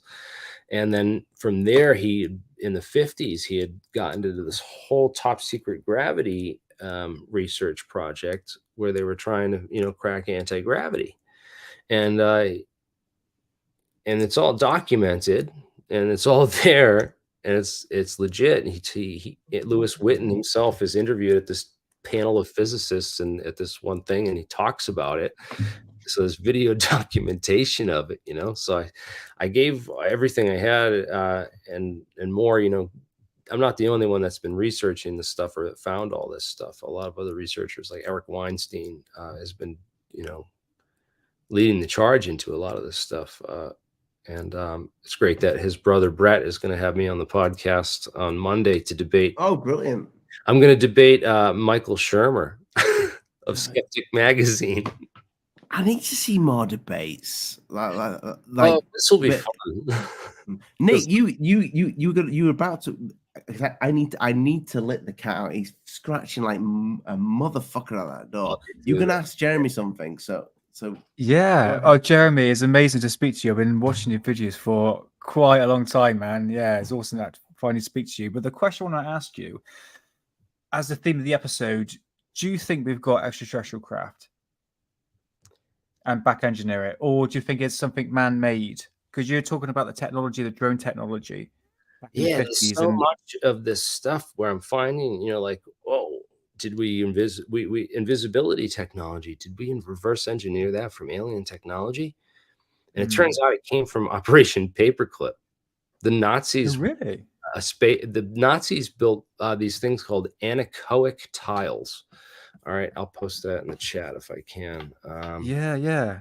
Because a lot of my line of research is the Nazi flying saucer programs during World War II. Now I'm in the camp of that they didn't build flying saucers, anti-gravity flying saucers, but they tested these turbine-driven aircraft. But I'm quite interested to what she's saying. What are they called again? Let me see here. I'm going to post it right here in the chat here. I don't know if this is the right. This is not the right thing. It's AN. I can't do it. I'll post it in the private chat here. Sweet. Yeah, that's great. All right. Anechoic tile. If you could post that in the chat for everyone to look up. And there's a sub called the U480, I think it is. That's it. U480. Yeah. German submarine U480.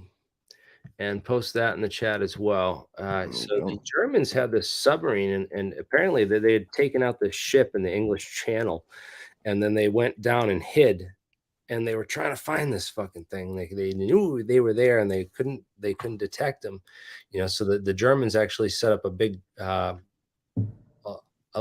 barrage of mines on either side of the channel. And they said that we're just going to block the whole channel off. Only local traffic going back and forth across the channel from England to France is going to be allowed, and nothing's going to be allowed through the channel. It's all going to be bombs. So they eventually caught the sub when it was trying to leave because it ran into the minefield. So they were able to sink it, and then they noticed, like, oh wow, it's got these tiles on it with these holes in it, periodically drilled, and the spacing between the holes was the wavelength of the English radar system, so that it would be a metamaterial that would absorb the radar and not give. When was this? I think that'd be like early 40s, I would imagine. Jesus early Christ. 40s. Yeah. So yeah, it's kind of mind blowing that wow, we had metamaterial. Am I right by? They figured this out back in the 40s. Like, was it how? Who? The whole metamaterial thing, like in the ufology world, like that came out kind of from TTSA with Hal Puthoff. Is that right? Am I totally wrong there? So TTSA and Hal Puthoff was only 2018. No, but that's when I started to hear it, like starting to trend the word metamaterials. I'd never heard it before that. It's kind of crazy because I was talking about metamaterials, and I have videos on my channel to prove this. That's because you're the man. You know, I was talking about these things in I interviewed some people that were well, I went and there was a whole thing on invisibility that was put on at a local university here in Boston. I mean, it was actually in Worcester, right here where I'm working now, WPI. And there's an Australian professor. I got to find his name and figure that out because you could maybe link up with him down there. But he gave on this whole presentation about invisibility and like cloaking technology, and I went to it as a college, sophomore or whatever, and I recorded it and made sure I put down all the sources and like started looking into all those people and like doing research on this, and that was back in like before I started the AlienScientist channel. That was probably like maybe 2008, 2000. It was probably right around the same time I started the channel. I got to look back on that because that was some old early stuff. So and that's kind of like underground. It was actually a packed lecture hall. There was a ton of people there that were interested in what he was talking about. But I was the only one there with a camera, and but I was like determined to memorize all this shit and get it down. Anyway, so I missed the question that Nick asked because I went to let the cat out of the bag. Yeah, but I asked whether if Jeremy believes believes if there's extraterrestrial craft in possession being reverse engineered, or there's something that's been man-made. Yeah, I want to go back to like I did love to believe that we've, because you got to think like the Roman Catholic Church existed for how long, and anything that didn't agree with the Bible was blasphemy for centuries. So it would have been confiscated by the and it would be in a vault somewhere in the Vatican archives, which I'm convinced it probably has more alien technology than Area 51, if such a thing does exist. And there might be such an old order. You got to look at like this Knights Templar. They were protecting there was this secret order that was in charge of protecting some kind of secret, and it was in charge of keeping that secret from all the rest of humanity forever. And and that kind of thing it would be, I would say it's got to be much more ancient. Like Bob Lazar recently talked about the ancient dig and things like that. It makes sense that it would be more ancient, and that the Vatican would have more stuff than Area 51 if this kind of stuff did exist and was recovered over the decades. The other thing is that some of it could be lying right in front of our face, and we don't see it yet. For example, carbonado diamonds only appear in 2 places in the entire world, and that's Central African Republic and Bolivia, and they're nowhere near kimberlite pipes, and they're not formed at kimberlite pipes, and they were deposited here somewhere, and they show interesting structures, and they're also in conjunction in the part of Brazil, South America. Wait, no, this is Bolivia or Brazil? I got to look that up to make sure the carbonados are the same as this other thing, because so this is a very rare diamond. But this is if you were going to build your spaceship, you'd probably build it out of diamond. Why not? It's super reflective and resistant to external radiation, like your Van Allen radiation belts and all the external cosmic rays and stuff. And it's also super fucking strong. It's that's what's always got. So if something's if you're gonna, let's say that they are not traveling in like dimensionally. and they are traveling at faster than the speed of light. Mm. The question I have there is, how do you stop whatever's in front of you? Because they're in space, there are bits, and there's little bits of rock and stuff like that. And I saw somebody put a YouTube video out there that what would happen if a pin hit the Earth at the speed of light. And that was, I mean, unless he's full of shit and he doesn't know what he's talking about. But that was a big bang. And So honestly, imagine a lot of stuff hits this Earth. You see, The idea is, yeah, but what I'm saying is, how would you, if something's going at the speed of light? Let's just, because you must have looked at this. If they're getting here at the speed of light, how are they? Or if we're going to venture out at the speed of light, how are we going to deflect anything that we're going to hit? If we are back engineering it to go get beyond the speed of light. I mean, you're thinking conventional physics and conventional routes of transport through space. But if these things are breaking the speed of light, then they're obviously not doing that.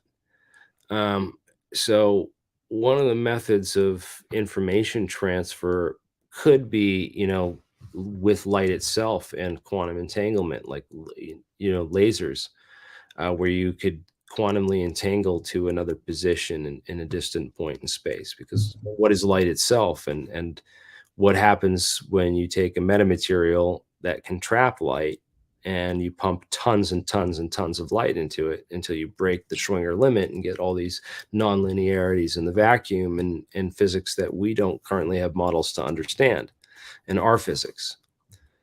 So when you start doing those kind of things, you might be able to open up, dimensional wormholes. Are you saying that's what you would need? The simple answer for my Peapod brain would be: do we need to open up a wormhole to be able to travel? Yes. Or so it's not possible to travel at the speed faster than the speed of light in one direction, because you will hit shit and you will die. Well, the shit that's in your way has a refractive index. It has a permeability and permittivity, which cause us to measure a speed of light as this constant, because free space has this, constant in it. But if you're interacting just purely between 2 points in space that could be distant, and you're using pure light for that, Are you talking about bending it like that and going straight through? Yeah, it's like bending the page. It's basically like you shine this. You're creating this coherence and light between these 2 points, which basically, if you look at it, everything in our reality is mediated by light. The electromagnetic force holds everything together. It's what reflects off of all the objects and gives them color and texture, and everything around you. All the information that you're seeing with your eyes is based on this electromagnetic interaction of materials. So if you have these advanced materials that interact with light on a different level, you get these nonlinearities, and you could entangle 2 points in distant space. You might be able to traverse, open up a wormhole between those 2 spots, where you could just simply like slip through, where the permittivity and permeability between those 2 points in space becomes nothing. But what would you need to do something like that? You need these space-time metamaterials, like that work on beyond the terahertz range, that go down to that terahertz range where the electronic meets the photonic. And how would you explain it to somebody like I'm 5 years old? Same here. So this is very interesting. How would you because Jamie, I know I know the stuff that you're doing, and I know you're a guy that is about science. But if we was to make something like that, how would you explain it? Like I'm a child, because you're gonna have to break that down like I'm a child. Yeah. It's gonna have to, like, you have to think of you know, everything is a web that's woven by photons, which is light Right. interaction. And if you have super intense light interaction between 2 points in space, it breaks this sort of space-time constant where you start getting there's basically a breaking point to the space-time itself. It's called the Schwinger limit. It's called, and it's where pair production and happens. Particles anything can be pulled out of the vacuum. Real particles, physical things can be manifested from nothing, from literal space itself. This is quantum mechanics. And in that quasi-particle realm, you could essentially link 2 points in space informationally. So basically, whatever's that, so the web is space. You push on the web. You're not just pushing an actual piece of nothingness. You're actually pushing everything inwards to go outwards. I think of everything like a quantum computer program, and it's like we have this physics that's programmed into our quantum computer, and it's based on all these particle interactions of things in real space. And there's this gravity field which is caused by this more photonic interaction between your atoms and the Earth itself, because there's tons of atoms below us, and those interactions cause a warping of the space-time. So that's what gravity itself is. So if you were to shine a ton of light between, two quarters, for example, you get your two flying saucers, and you start blasting tons of light in between them, you can entangle these 2 points where they're quantum mechanically, asymmetric potentially. And then there's weird quantum laws that can take over.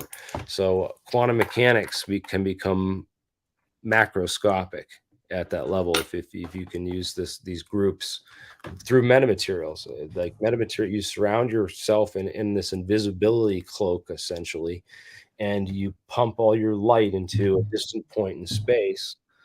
It might be possible to warp the space-time. That's the only way I can see of it working physically, and that would make sense with quite a few of these observations too. What company do you see, or whom would you see have anything close to that on Earth? Well, if you had to guess.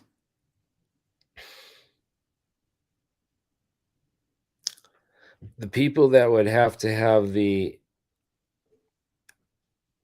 would have to be close to, right state, and also the U.S. Air Force and NASIC, National Aerospace Intelligence Center. That's kind of the hub for all of this intelligence and research. So there's somebody there. I don't know if it's the head person in charge. Usually isn't, but there's somebody there in the direct understaffing that would have to know something. If I was going to do a witch hunt, if you say I was, what do you believe? I worked for AOC and Matt Gaetz, I had to come up with this plan to flush this out of our government and where it was. I would suspect you'd start there, and I would look in the surrounding proximity of government contractors who have handled this stuff and who have the clearances. And Battelle is definitely top of my list. They've not responded to my email requests, asking information about this. And they're just an interesting organization. Battelle. Their background, they're right in Columbus, Ohio, which is 45 minutes from Dayton, so it's a short drive from. Why do you suspect this company? they're a short drive from where the Roswell debris was brought in the 1940s. Right after that, they started doing research into how to analyze, complex titanium alloys of unknown origin, by dissolving it in chlorine carbide and burning it off in this solution. They dissolve it in chlorine and burn it and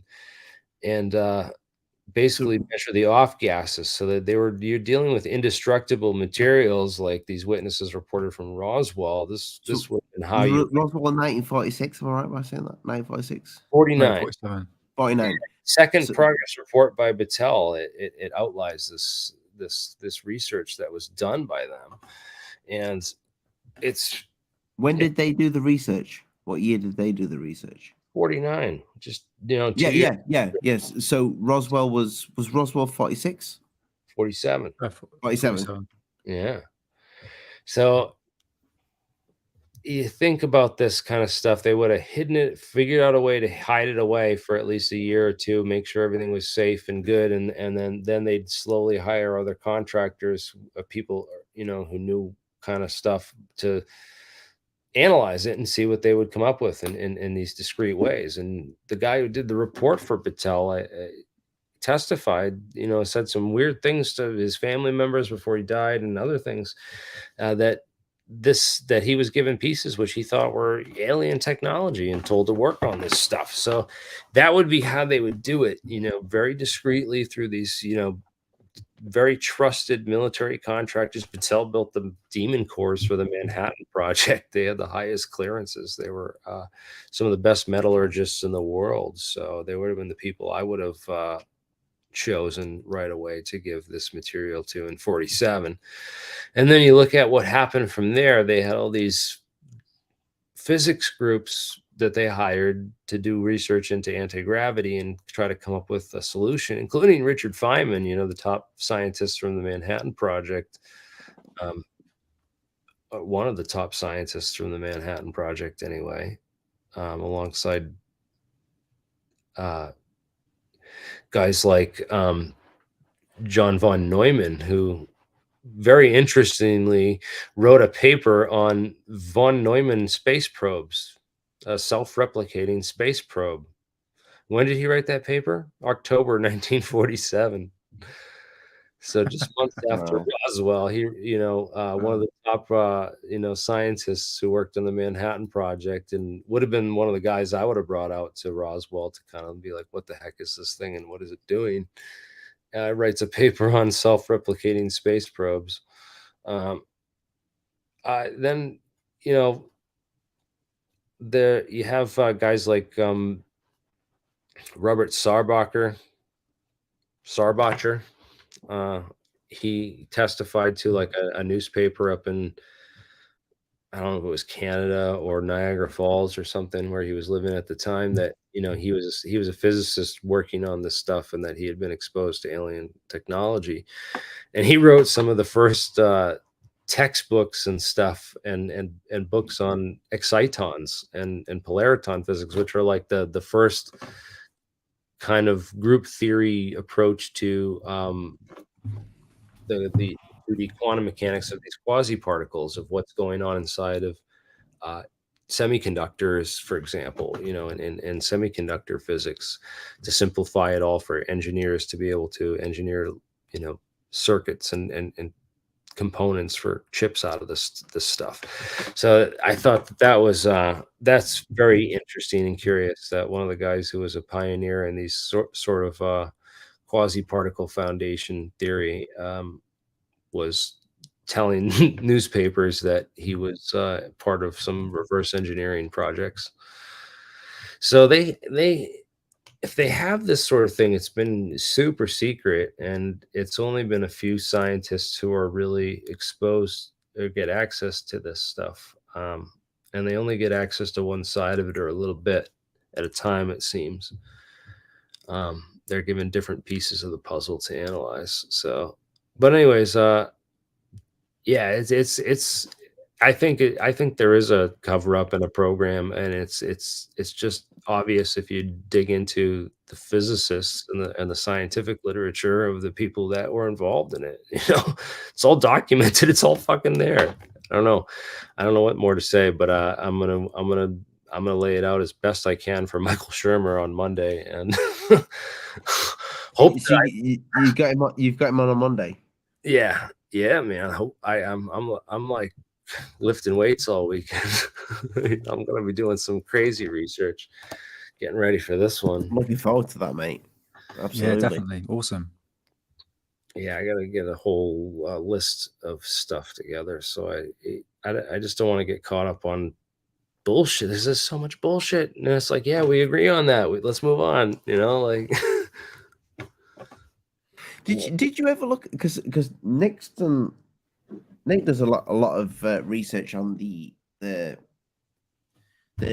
Nazi UFO tech, like the stuff that was literally just like propeller stuff. Oh, yeah, talking about the Hanabu and all that stuff. Yeah, like did you look?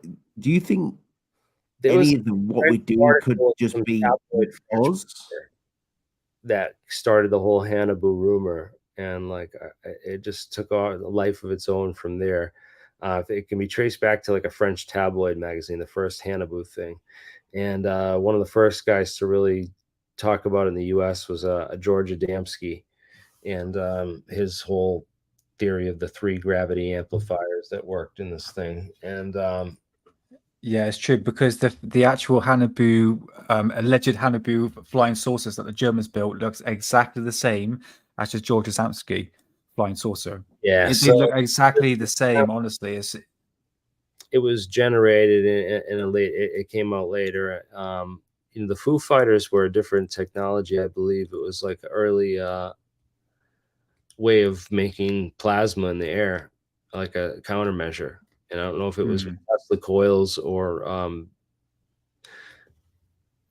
you know, bifilar coils or different, you know, ways of generating plasmas and electrical plasmas. But it seems to me like that's more like than likely, seen as where they formed in the vortex sections behind like the plane, the wings, and like follow the plane on the wingtips and other things. So it might have been like high voltage electrostatics that were just charging the surrounding air, and then it caused these effects, and the pilots would freak out over. I don't know. I want to do some experiments on that though, like because I have some theories on that, and that would be easy to test. You know, we could just take a Tesla coil in a wind tunnel and you know, run some experiments and see if we can't generate that kind of stuff. But you know, you can make that if you cross 2 laser beams. Of course, lasers weren't invented until the 1960s, so that kind of rules them out of the Foo Fighter cases. You know, like, what do you have, a klystron? You know, the Varian brothers working on klystrons. It's not enough power to generate that sort of plasma in the air. Even if you pointed 50 of the things together, maybe there's a way to do it with light and mirrors. You know, maybe if there's one specific document that's declassified from the FBI, and it is one scientist who was developing, I believe, these Foo Fighters, because he gives a specific fuel mixture in his document. It doesn't say who the scientist was, but it literally would say the fuel mixture that was used, and it could possibly. The thing is that the scientific literature is like the big hole in the whole puzzle. Used for this. Where is who is working on it? You know, where's the documentation? And is it, you know, maybe it was so secret that it's been covered up and super hidden. You know, that's always a possibility. So it's like, yeah, it's hard to say that when you don't have much to go on there. It's because it seems like the Germans were developing some really advanced technology. They had the Horton brothers developing the wings that were just naturally anti-stealth, and then also you have the anechoic tiles with that invisible submarine that I mentioned before, U-480, and you have like a lot of different interesting technologies that overlap in that time period that could explain a lot of the background in the current UFOs that we're seeing now. It's just Yeah, Nick, there was one in our first interview that you spoke about that I've always been intrigued with, but I'll be honest with you. At first, I thought was it something that flew about, but you said no, it wasn't. It was actually something that you think they used possibly stationary, and that's the bell, and that's something that's been floating about. Whenever anybody discusses Nazi UFOs, people bring up the bell. Yeah. The whole idea, Einstein Cartan theory and torsion physics, right? So you rotate this plasma, you get this mercury, and you plasmasize it. So mercury, if you didn't know, GE did a bunch of research on this in the US with a guy named Henry William Wallace, believe it or not. Same, Henry William Wallace. He was named after the Scotsman there. And in Valley Forge, Pennsylvania, you can look up, he has several patents. You can look his name up on the patent search, Google patent search. But Valley Forge, PA, he worked on this thing with GE because GE has light bulbs, of course, mercury vapor bulbs, right? So they have a little mercury in a thing, put a bunch of electricity over it, and it starts fluorescing. Mercury is an interesting thing. If you actually get in a really dark place and you have a vial of mercury and you rotate it, it will produce light. Really? Oh, really? All right. And it's also magnetic. So, like, if you put a magnet on mercury, you put it in a magnetic field, you can get it to rotate in the right magnetic field. So, well, the idea of the Bell project is that they'll shooting this with globs of electricity, enough electricity to power Berlin in this, we say, counter-rotating mercury plasma. Rotating at you twist in that as that thing's spinning around in that circle in a torus, right? Then you start twisting it and charging it with super energies, man. Yeah, there's some definitely some dangerous research that I would like to perform, but unfortunately, that's like you're gonna have to have a state-sponsored project for something like that, because just to get the permitting to run that kind of a thing. My God, it's mercury. Do you boys believe it existed? Yeah, I do, 100%. But the Nazis were they're so advanced. I can't stress out enough how they were ahead of their time. Honestly, when it comes to technology, it blew everyone out of the water. What do you think America wanted to snag those scientists, bring that's where a lot of them went. Right? Russia got half of them too. They had their own Bojenka or whatever. They operate their own Operation Paperclip. Yeah. So we grabbed half of them. Why were they so advanced though? Is that just they were the ultimate race, or did they get it from somewhere? Well, this is clever. Thing, the Vril Society and some of that, idea. Oh God.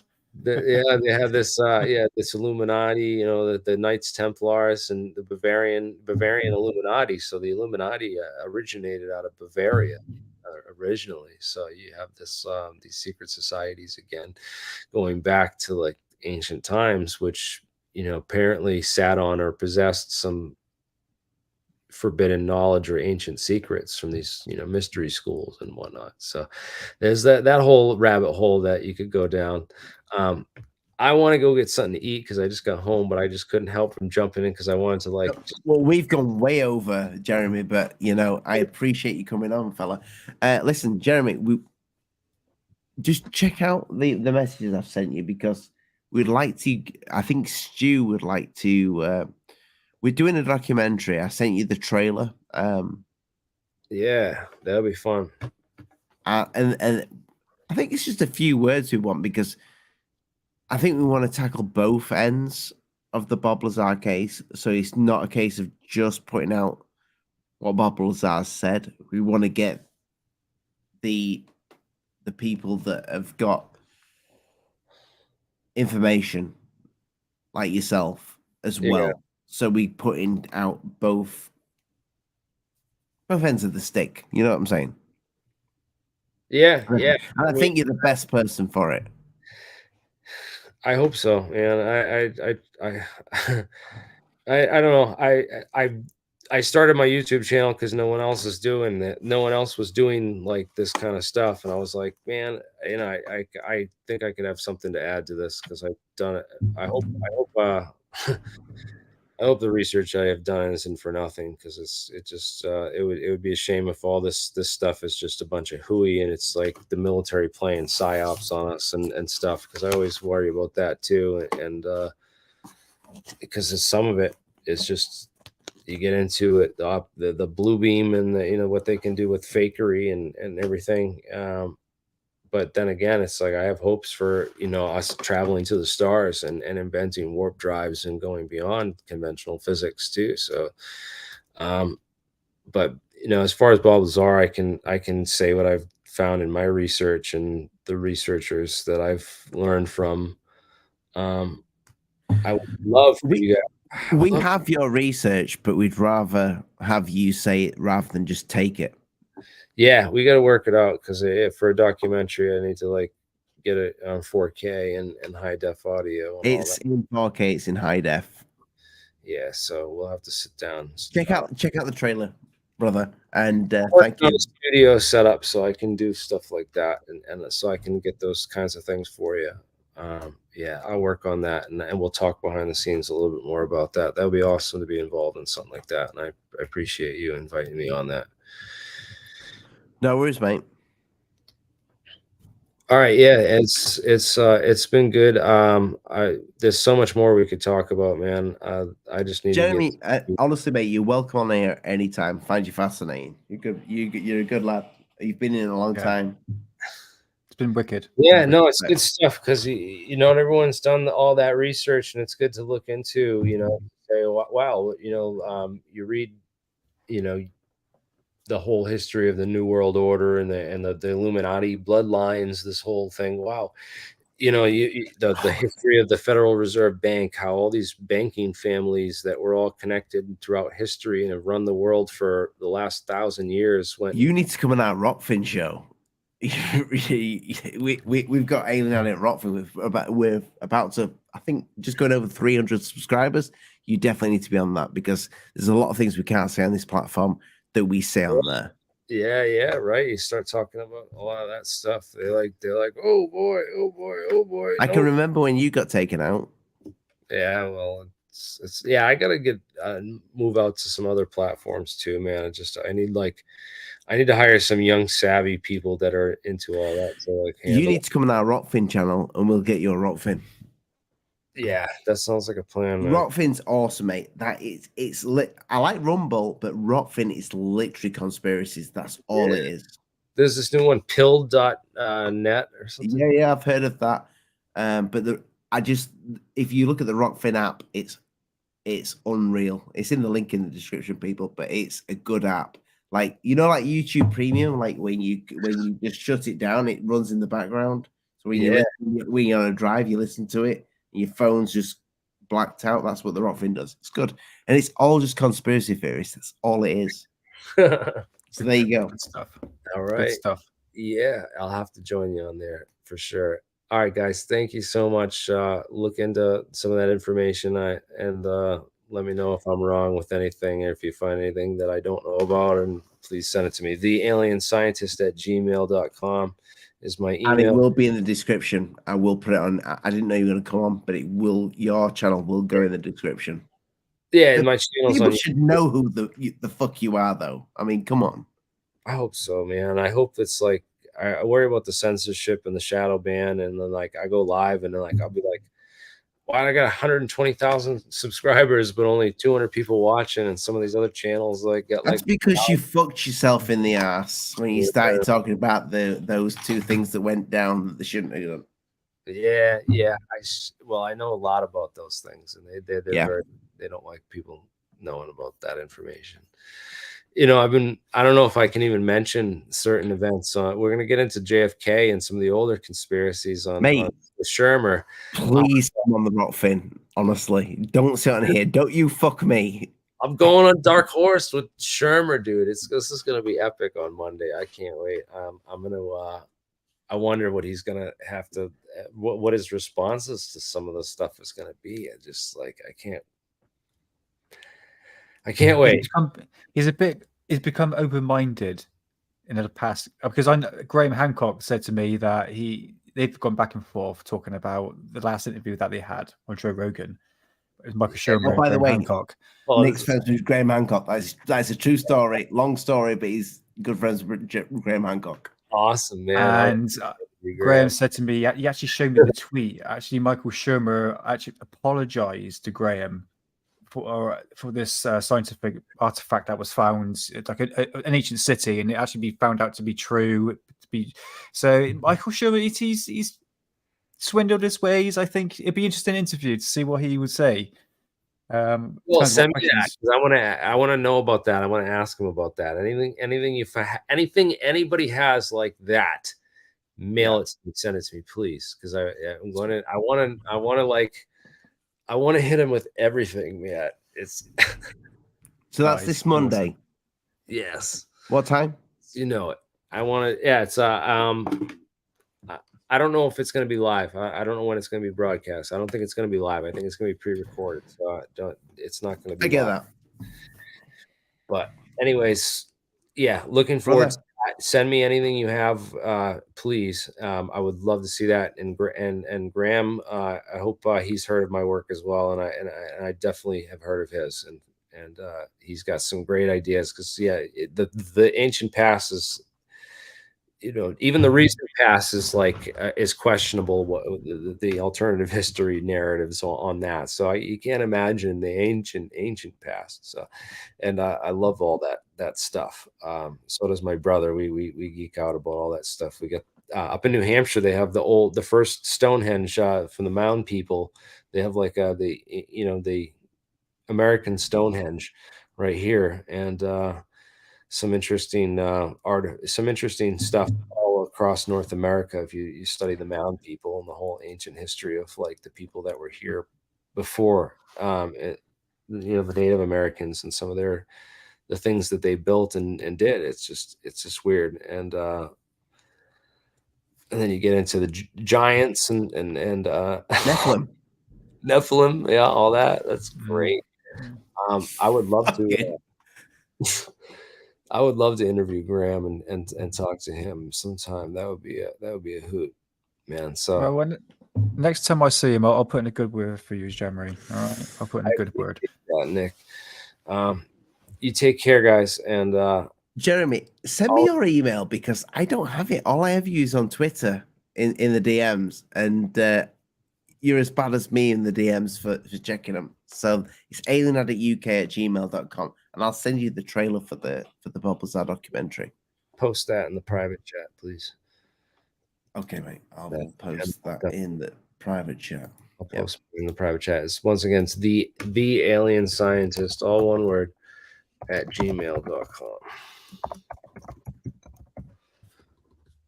You want me to put that in the chat?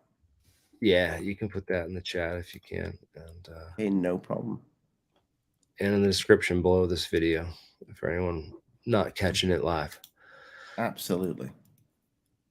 Just don't send in balloons. You don't want to see balloons. No, send me happy birthday balloons, and that's fine. Number one balloon. That was the one that Chris Mellon showed at the TTSA opening thing. Anyways, brother. My spaceship. When do I get my spaceship? I want to go to the stars. Yeah, come on. When are you gonna make your flying car? Come on.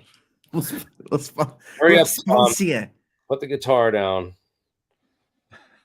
No, never mind. Just yeah. playing. I've got it ready for you, Jeremy. There you go. Boom. Have that. Big low.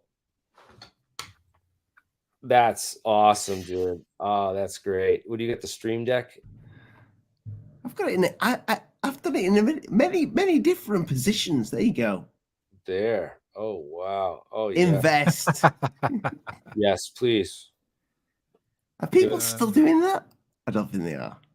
I don't know. I hope not. We have an investor though. We have some guy that wants to fund our experiments, so we've been doing pretty good on. Yeah, because you actually show what you're doing. Yeah, we're trying to show we made real videos on the science, on like Tom, we're showing that, hey, look, this is what you're paying for, and this is what you're getting, and this is what we're doing with it, and this is how much it costs. And here are all the receipts from all the stuff I had to buy to build this crap. Well, boys, we have literally we're nearly in the 3-hour mark, so I'm gonna say good night, God bless. Mind the bugs don't bite. Check out the links in the description below. I didn't know Jeremy was going to come on. That's the alien. If you just type in the Alien Scientist on YouTube, you will find him. Nick is in the description below. Jeremy will be in the description below, literally about probably 5 minutes after this video. But Jeremy, I hope you can be on more often. I'd love to get you on. I think you're a great guy. I'm gonna check out Nick's channel too, and right now it's nothing special. Nick is special. Don't you do this all the time, Nick? It pisses me off. We're all special. Nick has a lot to give, but he's just like getting his boundaries with this thing, and he wants to do more with it. So go support him. Go check out the channel. We're all in this together. We're all just wondering. Good night. God bless. Yeah, the more you learn, the more you realize you don't really know. It's exactly, mate. Yeah, exactly. Good night, people. Alien Addict. Check out the links in the description. Bye-bye. The Pentagon has spent decades studying these otherworldly remains in order to build more technologically advanced weapons systems. Okay, that's what the former intel officer revealed, and it was clear he was telling the truth. In other words, UFOs are actually real, and apparently so is extraterrestrial life. Now we know. The UAP task force was refused access to a broad crash retrieval program. When you say crash retrieval, what do you mean? These are retrieving non-human origin technical vehicles, call it spacecraft if you will, non-human, exotic origin vehicles that have either landed or crashed. We have spacecraft from another species. We do, yeah. To the Stars Academy of Arts and Science aims to communicate historic events and forward-thinking ideas through motion picture, and includes you on ongoing scientific discovery, and build an exotic craft with an energy source that can revolutionize the world. If anyone would know about aliens on Earth, it would probably be me.